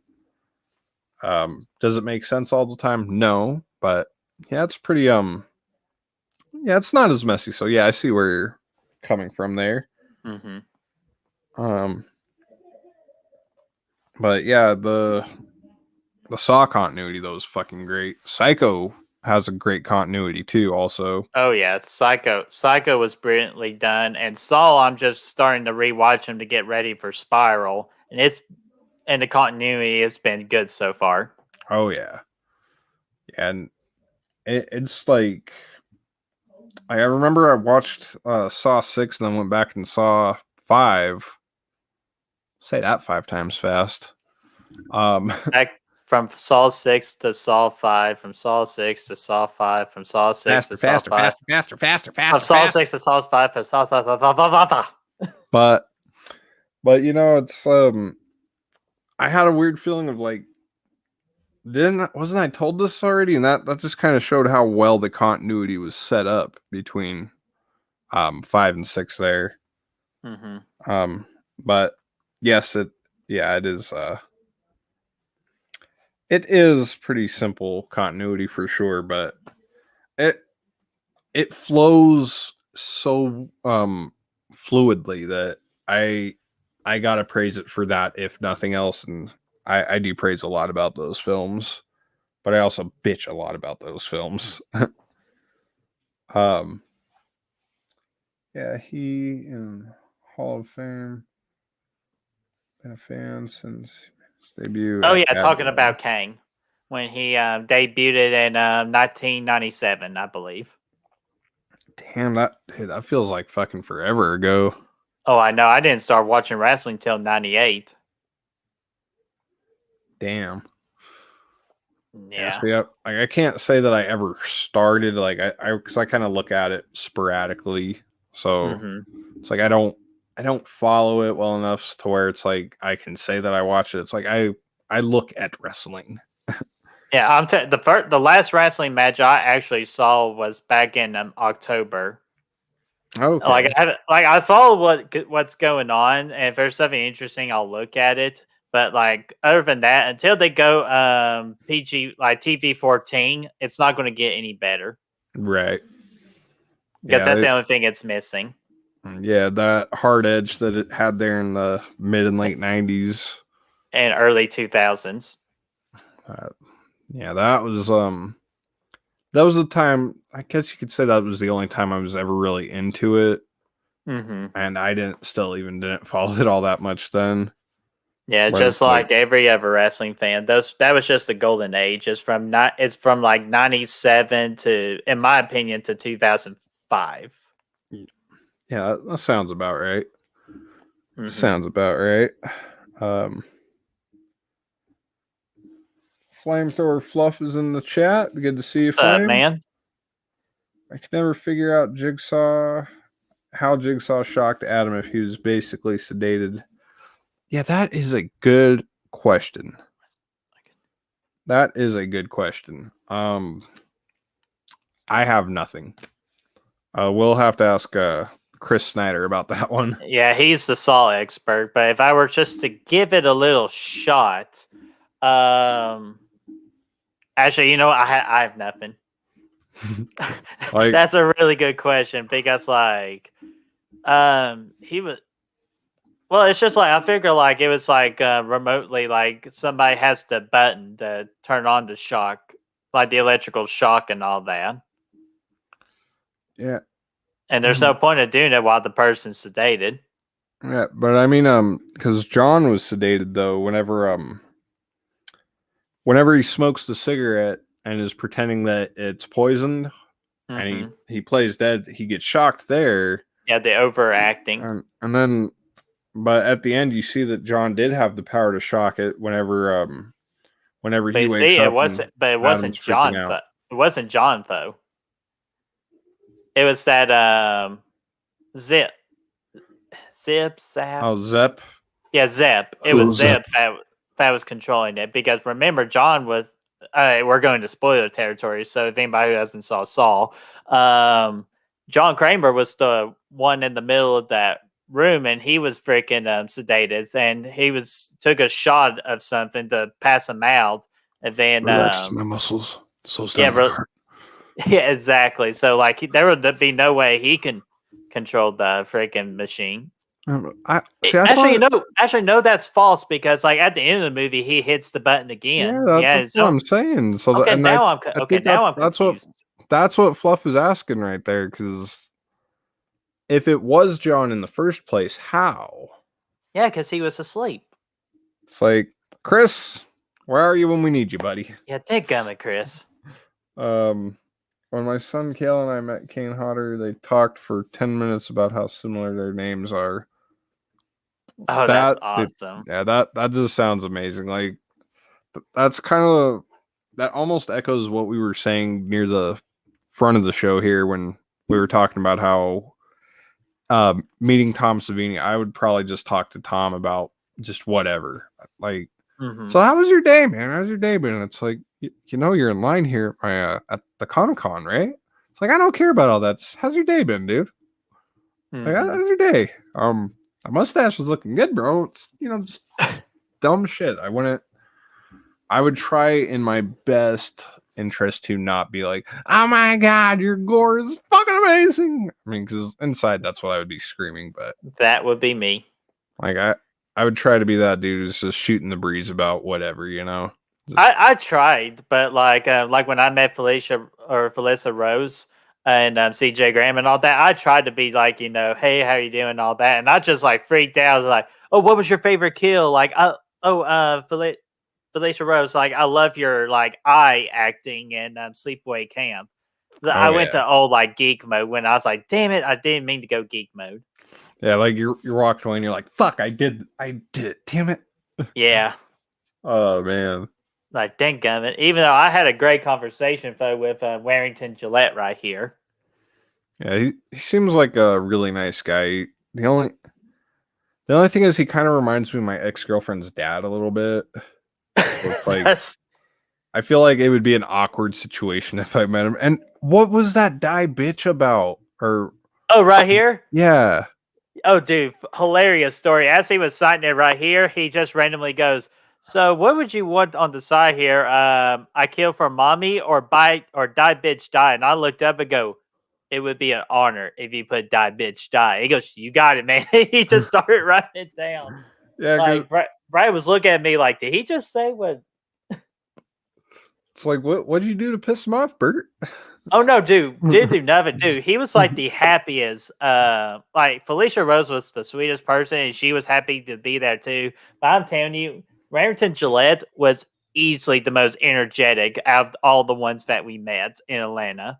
Yeah, he was just a joy. Like he was the last person I got an autograph from. So like, I appreciate him just for actually wanting to be there and actually caring about his fans. He's a really good dude.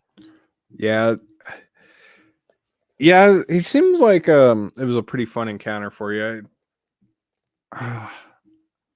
Man, I was just about to go into the whole Warrington and Steve Dash controversy there, but we'll talk about that more down the road, like later on. Mm-hmm. Yeah, so that would be that would be a discussion. That would just be that's a whole video in and of itself. Yeah, and they go into detail with it too in the Crystal Lake Memories documentary too on Shudder. Exactly. Between Warrington Gillette and Steve Nash. Nash? Dash, my bad. Yeah, not the NBA player, but the actual like Mrs. Dash seasoning salt. Exactly. I think his name was like Daskowitz or something, like really long ass name, but always called himself Steve Dash for simplicity, and thank fuck for it. Yeah, but we're like, yeah, fuck that. We're going to call you Dash. So. I mean, since Steve Dash isn't around, I'm sure this is not to take anything away from Warrington. I'm sure, like, he sounds like a great guy, but now that he's the only remaining part 2 Jason, I'm sure he's loving every minute of it.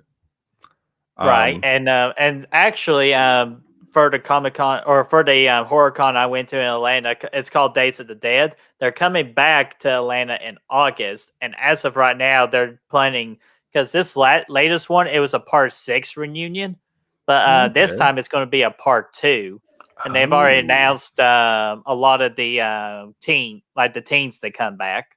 For some reason, I can't remember the damn teens' names, but part of your shish kebab kill, yeah, those 2 people will be there, and the two people that we talked about earlier that like he obviously liked her. Yes, Terry and Scott Terry. Yeah. I'm pretty sure those 2 got announced too, along with Warrington Gillette. Well, of course, Warrington will. Yeah, so I'm just waiting on that one other big one. Amy That Steele. would make the whole damn trip. Because right now the highlight of that trip is Dee Wallace. Yeah. Yeah, Dee Wallace, fucking the mother of 20th century American children. Damn right. Just straight Even though up. she got a bullshit death in the Halloween movie. Yeah. Later, Nathan. But yeah, her death in Halloween at least did have a lot of emotion to it. Oh yeah. But man, it just pissed me off. It's like I wish they'd have at least given her more screen time. Yeah, and the documentary actually I think goes into that a little bit, but at least it showed the fun side of Dee Wallace and how all the other people have respected her. And I'm yeah, Dee Wallace is incredible, especially her performance in Cujo. Oh yeah, dude, Cujo was fucking great.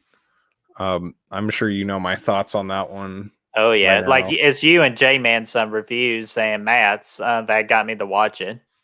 I'm glad you got to check that out, and I hope we didn't spoil it too much for you. No, you didn't spoil a thing. It's just like I was like, okay, what's this all about? That it gets these three guys excited, so I have to watch it.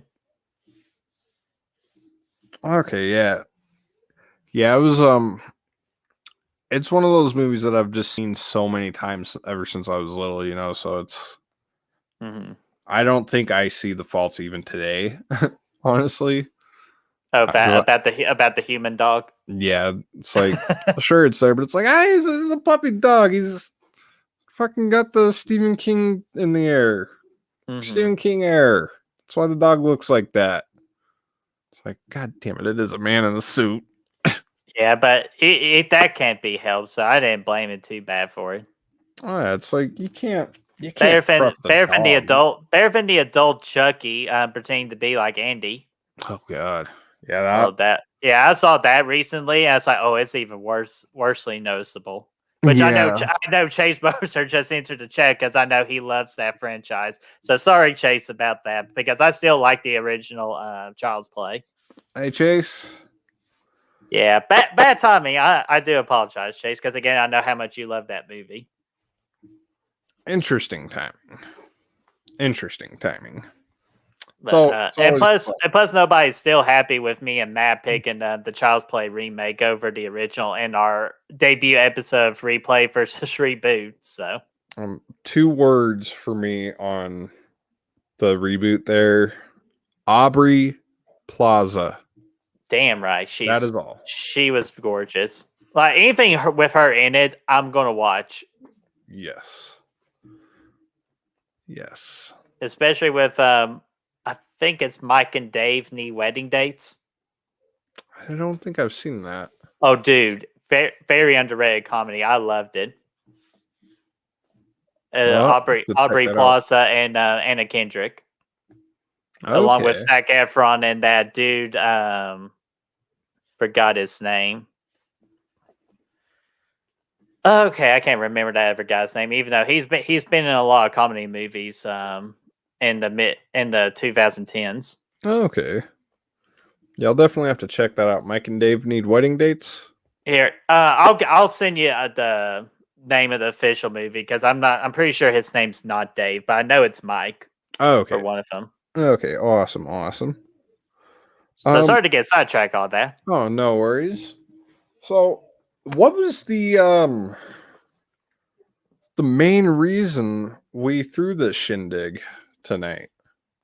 Oh, of why we're talking about Friday the 13th? Yeah, because I'm looking here. It's like, sure, it's Friday, but it's only the 26th. Friday the 13th isn't until August this year. Oh, man. Were we a little premature? What the hell's going on with this? Well, should we let them know what we're doing? Like, what the hell we're doing? Because even sometimes I don't even know what the hell we're doing. I think now's a good time. Okay, it says something about a little bit of a Friday the 13th review collaboration coming up. I think you found the corkscrew, Ted. Ted, where's the corkscrew? But yes, ladies and gentlemen, we're happy to announce that Filthy Dan, Good Real Hunting with myself and the BrettMan, and Nic Cooling will all be doing a collab of a Friday the 13th review series, which we are so excited about. And just kind of like, for example, it's kind of like what Filthy Dan and Chris Snyder did last year with Halloween Wednesday, with Halloween. Like, Yes. I think right now the plan is for May the 28th. Yeah, I believe May 28th is our we're going to launch double date. check on that because part of what we agreed to do is we're not going to review Freddy versus Jason, and we plan on making our last video end on Friday the 13th. Yes. So I believe we need to start on May the 28th to do that. And we could not be more excited, all four of us, to get started on that. Absolutely. And the real cool thing about this too is you get a little added bonus on the side. Over at House of the Living Dead, on each of these Fridays, they will be doing watch parties, most of which have a special guest for each film. Mm-hmm. And of course, it will be the Friday the 13th series. For each film we review, there will be a watch party that same Friday night over at House of the Living Dead. So it's a whole big Friday fuck fest that you're not going to want to miss. Yeah, absolutely not. And we're going to keep you updated too with all this information as we get closer to it. But as of right now, I believe it'll start on May the 28th. Yes, that sounds about right. And I have some editing to do on account of that. Oh yeah, and I'll go ahead and just lay a little teaser out there for the good real side. Before we begin our reviews for each one for when we release them, there might be a little skit to start off the review for each one. Is that going to be during them or like a separate little thing on the side, like maybe dropped on Thursdays or kind of like what you and Chris did with Halloween Wednesday? There'd be like a little skit. It might not tell a story like how you all did, like brilliantly did. I thought that was awesome. But it'll be just kind of like a skit that kind of like makes fun of the movie that we'll be reviewing. Okay. Yeah, because like with your guys' skits that y'all do occasionally, I was thinking like almost in the vein of the Die Hard ones or the Evil Dead ones that you guys did. Well, it's okay. Like, it's not that kind of skit. It's more like the Georgie and Pennywise. Okay, so you guys are actually gonna put. Yeah, we're going balls to the wall on this one because this is Friday the 13th. So like we have to treat this with the absolute most certainty and seriousness, and we're going to give it the best show that we can possibly do. Goddamn right, and at least you're not putting your house in danger this time, Brett. Oh God, dude, I'm still paying the mortgage of that house being exploded. Like Brett owes me big time. Well, the lesson to learn here, folks, is never buy a house just for the sake of blowing it up for a fucking YouTube video. Not a good idea. Don't let Brett solve riddles for you. That was an easy one too. Yeah, it was so easy, and I trusted him, and I don't want to talk about it. Like if you guys had done that live, I would have tried to help you and gave you the right answer in the moment. Damn it, Brad. Dadgummit, Brad. That's why he's not here tonight, because he just didn't want to live up to it. But no, I'm just kidding. He would be here. It was just scheduling just didn't fit for tonight, but eventually you will see the BrettMan. So yes, and yeah, it was kind of tricky to really. I mean, because I skipped the last not last week, because every other week I do this show. I skipped the last episode of this. I mean, we should be on week 10 of the show by now, but it's like I got to get back out there. Didn't think of a topic. I kind of had the idea that we should all come out and more or less kind of say, hey, Friday, yeah. Again, like Brett said, scheduling just didn't work out for everyone, but we figured we're still gonna do it because it's still there in the mind, and fucking there was great conversation about it too. Oh yeah, and there's just so much I want to say about these movies too that I'm just excited because again, This was the first of the big three that Brad personally showed me, and this is the one I fell in love with. So I have a lot like story into the Friday the 13th franchise, and that's why we really couldn't do. Me and Brad couldn't do this alone. We need the filthy one, and we needed our good buddy Nic Cooling because he is a huge Friday the 13th fan, and we wanted to bring him on as well.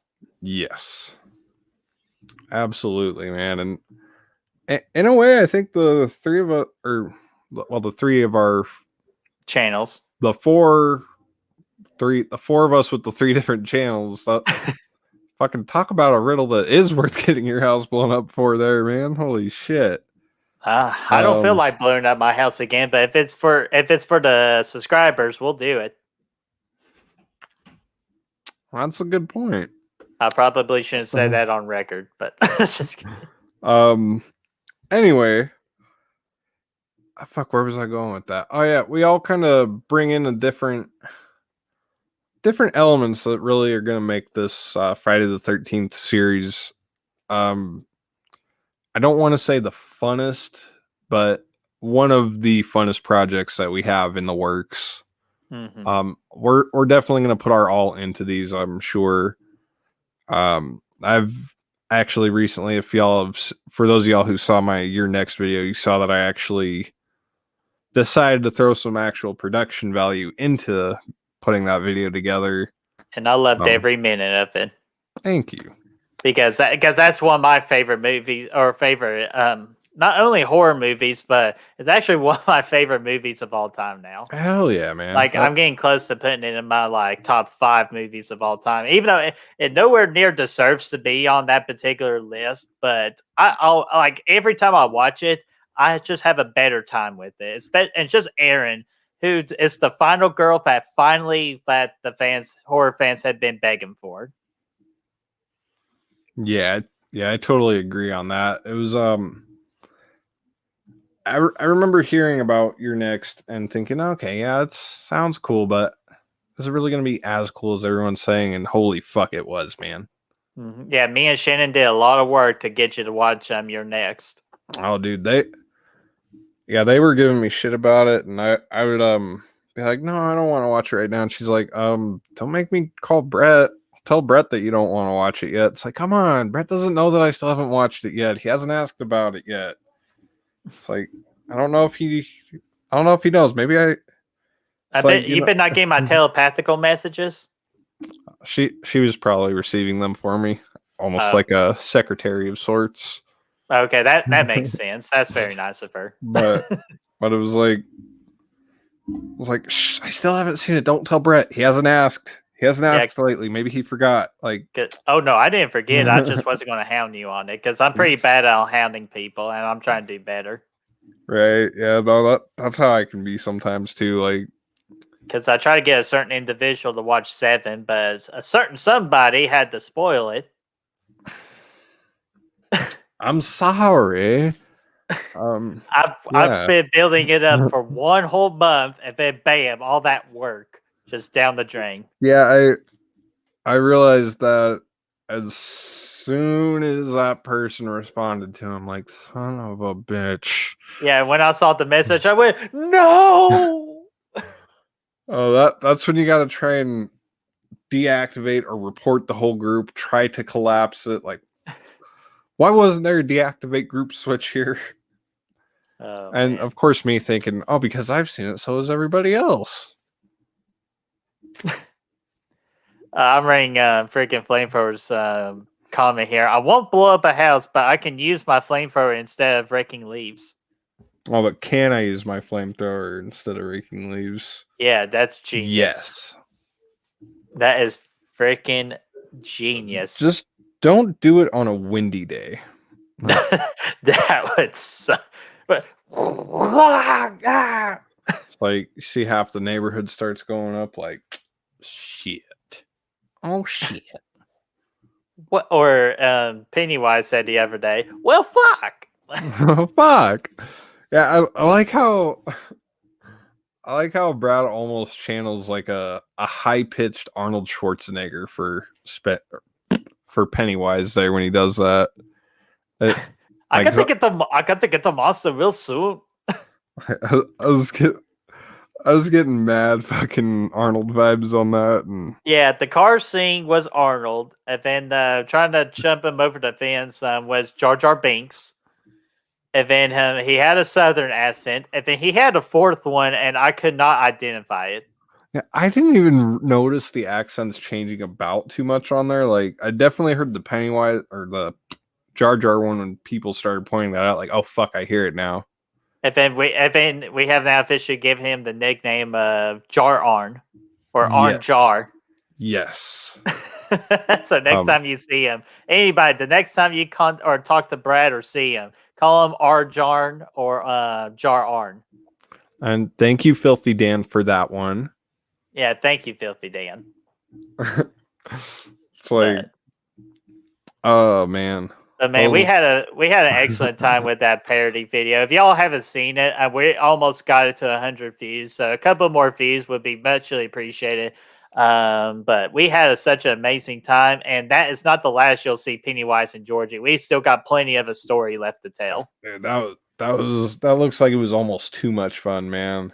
Oh, dude. There's a little secret behind it, but I'll tell you behind closed doors. All right.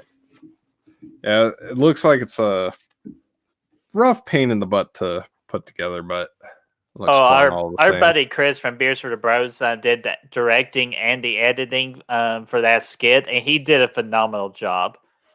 Oh yeah, like I was looking at some of that while it was playing, and I'm like, how the it's like, yeah, simple editing tricks, but god damn, some of this is like real close edits. Like, this some good shit, man. Yeah, and it was all shot from an iPhone. So yeah, you don't need the biggest, fanciest camera. You just get a nice iPhone, and then you're good to go. Was it Tramp the dog? I think for the fourth voice that he was doing. Maybe. Like your guess is better than mine because me and Brad are still trying to identify the fourth voice. Shit, Brad did the fourth voice and didn't even know what he was doing.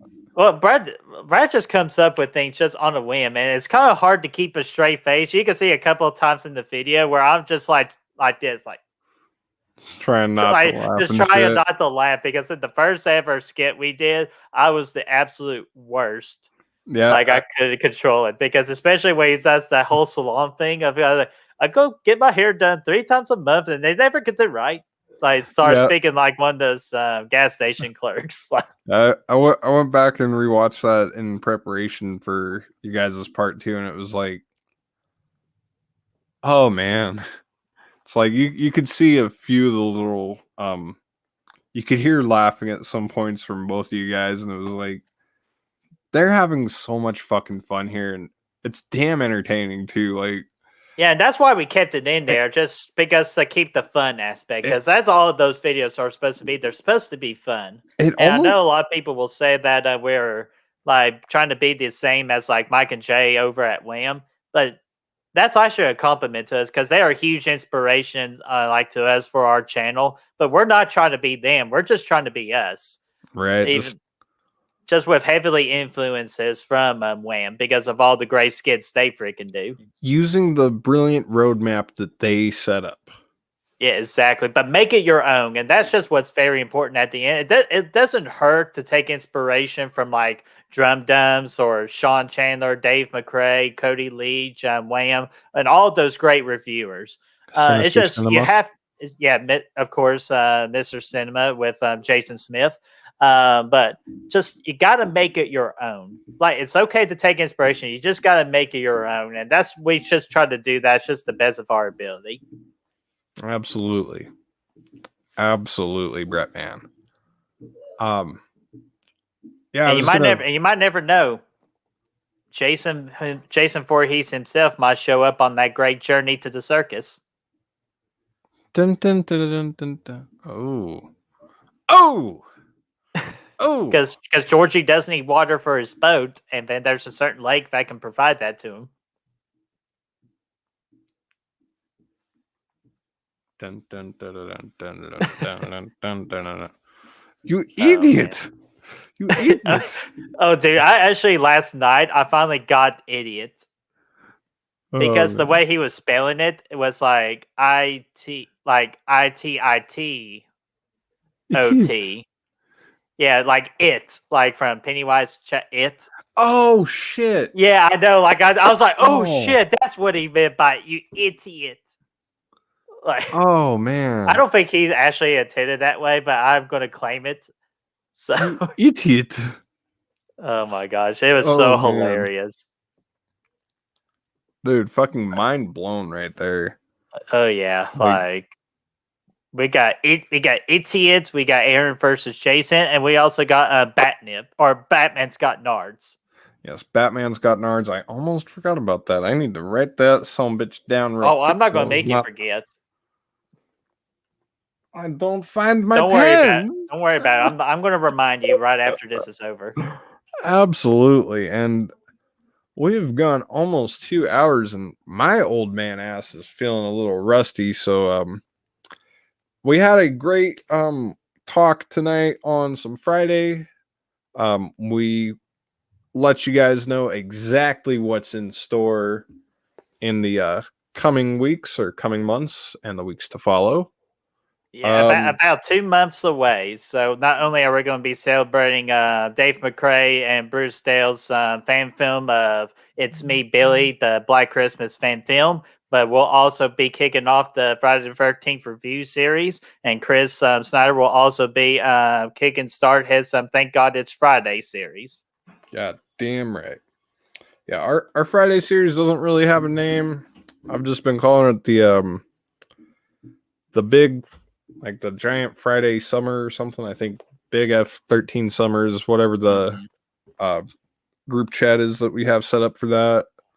It's like just big ass F13 summer. Shit, that's all you need.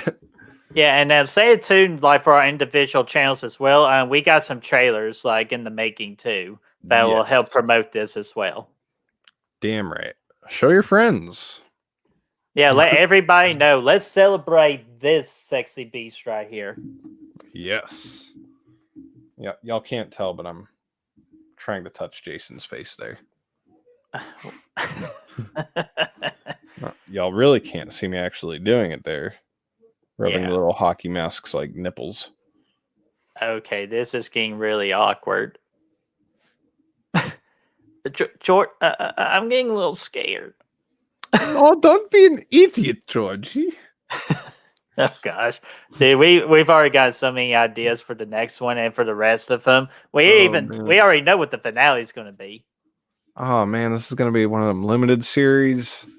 Yeah, but we still got plenty of ideas, so this will be maybe like 10 plus episodes potentially. Okay, yeah, because it's a lot of fun, and I honestly see it.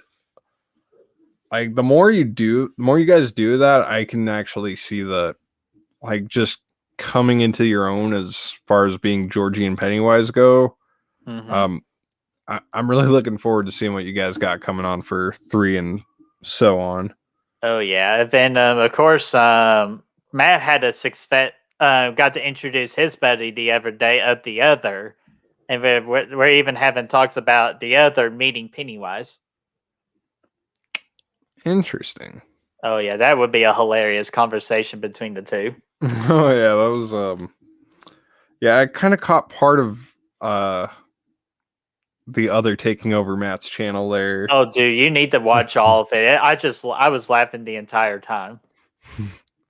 Like that's a movie that don't know what they're doing. Something And like the and like the teenage rebellion, I can't do the voice, but the teenage rebellion girl survives, and that's it. Like, it's like the guy with the mask could have lived longer. It was pretty cool. but it's great. It's like it almost makes you wonder, as far as my channel goes, which one's the other? Is this the other? Or is the old me the other? Ooh, that's a very good question. I like to see the mask make a return. Hashtag wear mask. Review Hashtag movies. bring the mask back. Bring back the mask.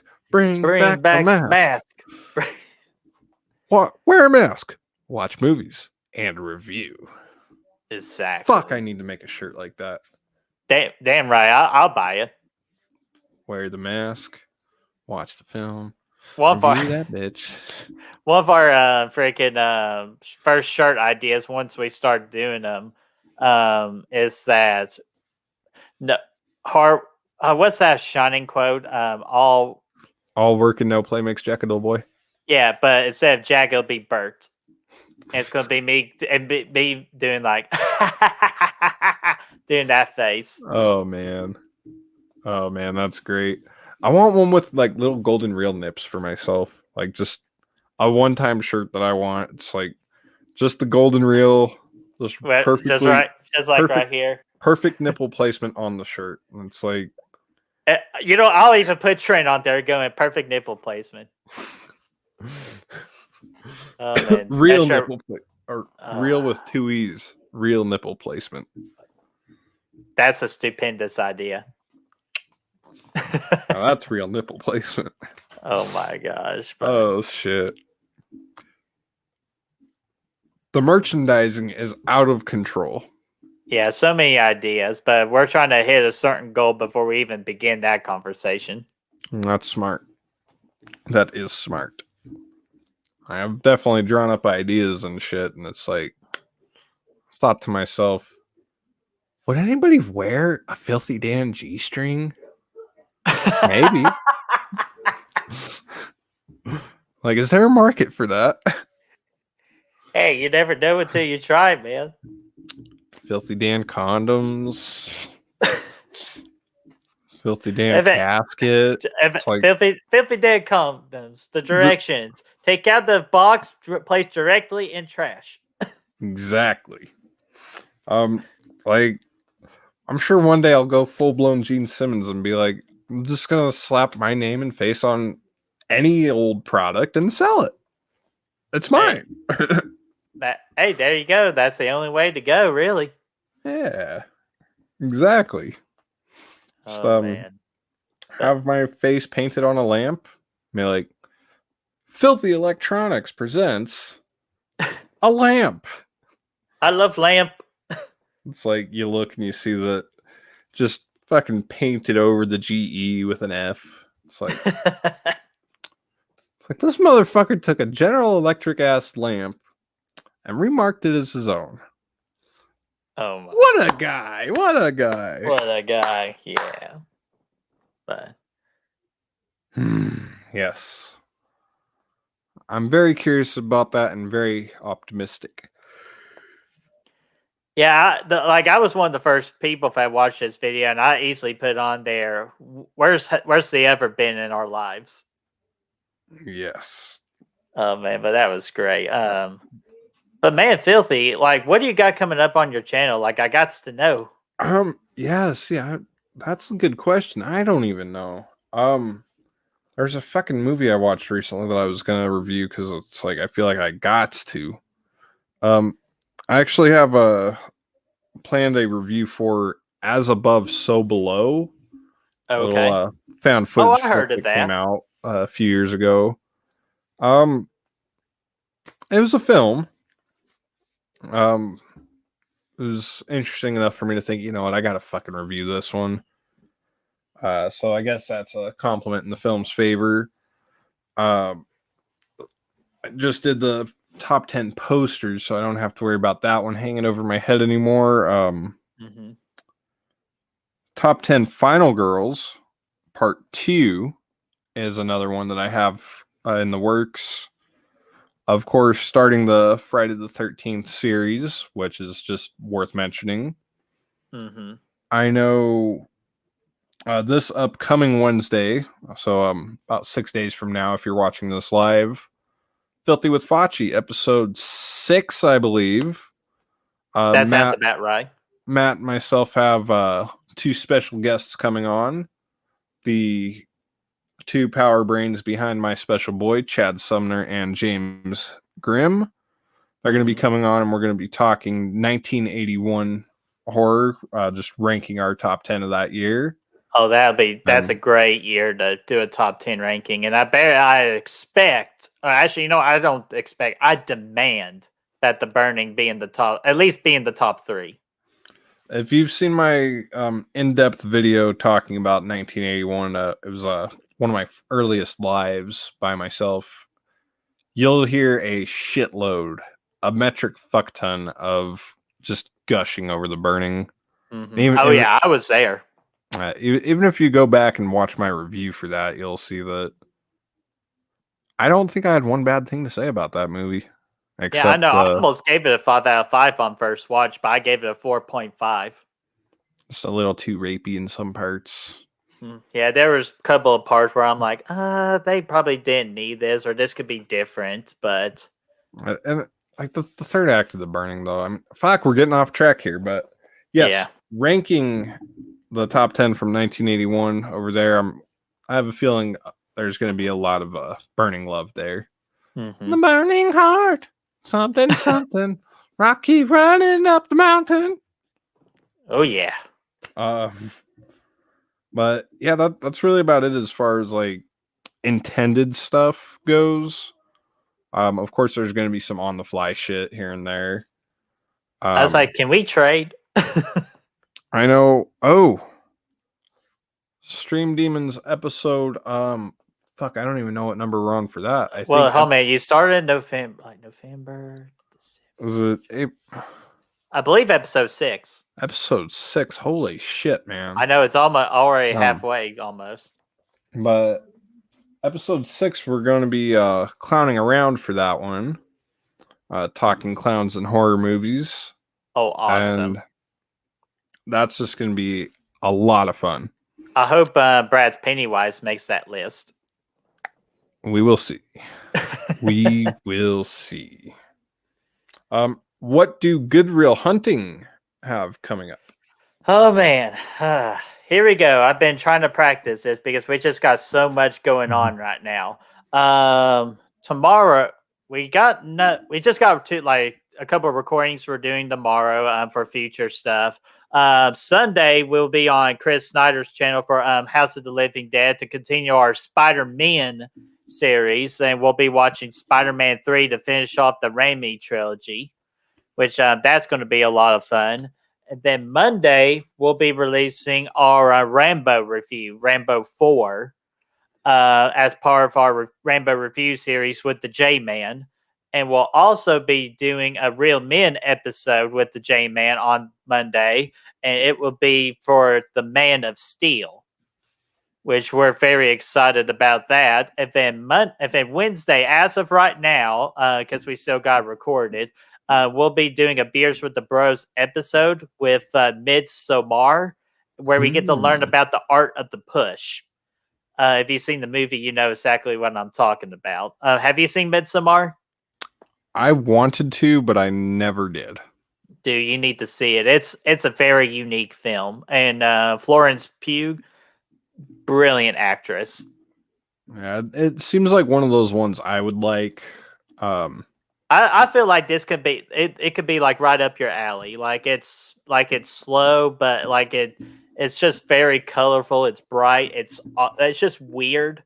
That's the best way I could do it. It's a beautifully weird movie with a great acting performance by Florence.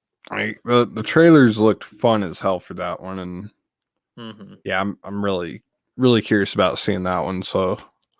Yeah, so if I were you, I would watch it, and that would be Wednesday. And then on April the 1st, for the last thing I'll mention as of what we got going on right now, it would be our debut for a brand new show called Back from the Dead, which Destiny and Goodreal will be doing that show together, where we'll be celebrating horror anniversaries for the month of April, and we revisit the news from March of 2021, like the latest horror news.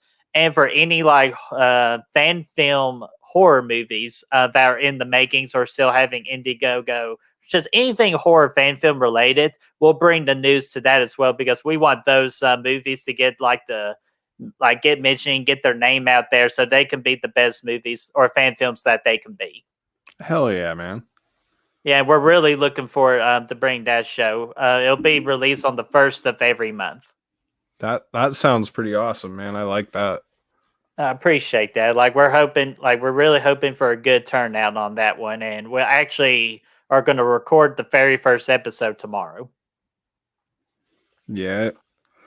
Well, I definitely wish you guys luck with that. It sounds like a fun program, and really looking forward to really looking forward to listening along to the Spider-Man one.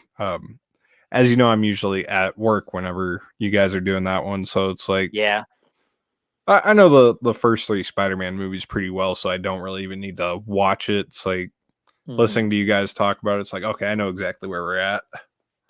I could just jump in midstream and it's like, okay, we're here. I know where we're at. Like, right. There we are. Oh, this will be a unique one because me and Brad talk about this movie a lot, but we've never actually watched the movie at the exact same time. So it'll be it's going to be very unique because we always talk about this movie, but we've never seen it together. Huh. Curious because to see how that because we know how to fix the movie. Yeah, I'm curious to hear your guys' thoughts come the time. Oh yeah, so be sure to stay tuned for Sunday at 3:00 Eastern time on Chris Snyder's channel. That sounds like a lot of fun. Yeah. You heard here though, a lot of great stuff coming up from Good Real Hunting and myself, especially the big fat ass collaboration that we have going on with Friday. It won't be today as of the day it's being recorded, but at some point in the future, if you're watching the playback and happen to make it this far, the links to their channels will be down below, for Good Real Hunting, Nic Cooling, and of course House of the Living Dead. Definitely be sure to go and check them out. Check out Good Real Hunting for sure. They have a lot of fun content. They don't keep their head in the horror clouds. They tend to branch out a little more than others. And if you're just a fan of film in general, Good Real Hunting is a place to definitely go and check out and have a lot of fun at. Yeah, and we welcome all movie lovers too. Like we're not judged. We just want to kick back and have fun and take like a break from the real world. That's what we're all about. So we would love to have anybody come join us to hunt down for the good reels, so that you don't have to. Exactly. Felt so cool saying that. Felt cool saying that. You know what? You can say that anytime you want. Yeah, man, that sounds good, man. As long as you teach me the secrets on the Facebook filter on Possess the Net, that'd be the only, because you still need to teach me that. You got to ask Chris about that. that was all him. I asked every single one of you how to do that. Y'all ignore me. Destiny was the only nice one. Well, you got to keep in mind, the first 4 days we had to ignore you. Oh, I know. It's hilarious now, but back then I was like, these are a bunch of assholes. Like, it's like, these guys have been so nice up to this point. Now they're all being dicks. Yeah, except for Destiny, who's just being trying to be the best sweetheart she can be. But yeah, no, if you want to filter like that one specifically designed, I'm sure Chris will be more than happy to throw one together for you. Oh, I'm sure. Just to feel important. Yes. And if you look up in the corner, you'll see where I tried to modify mine. Kind of split Oh, dude, that's awesome. Split it with the image of me more recently, and sizing that was a bitch, dude. Holy shit. Dude, you did a very good job. That's badass. Thank you. Didn't even notice it until you said it. Yeah, it was a pain in the ass to throw that together. It's like, I need to remember to make that my new avatar, because it's like I wear no mask more than I wear the mask anymore. So it's like, it'd be a lot easier for people to really be like, okay, so we're not being clickbaited or anything here. If I did it that way, it's like, I don't know, less confusing, I'd find. But anyway, at this point, we're just rambling like freaking lunatics, taking the hottest of summer suns to the back of the brain and the sweltering ass heat. It's probably this light too hitting me in the face. Also, this has been the BrettMan over here. I've been Filthy Dan. You have seen us in the flesh, and as always, you stay filthy, San Diego. Be good, guys. Boingo, boingo, hit the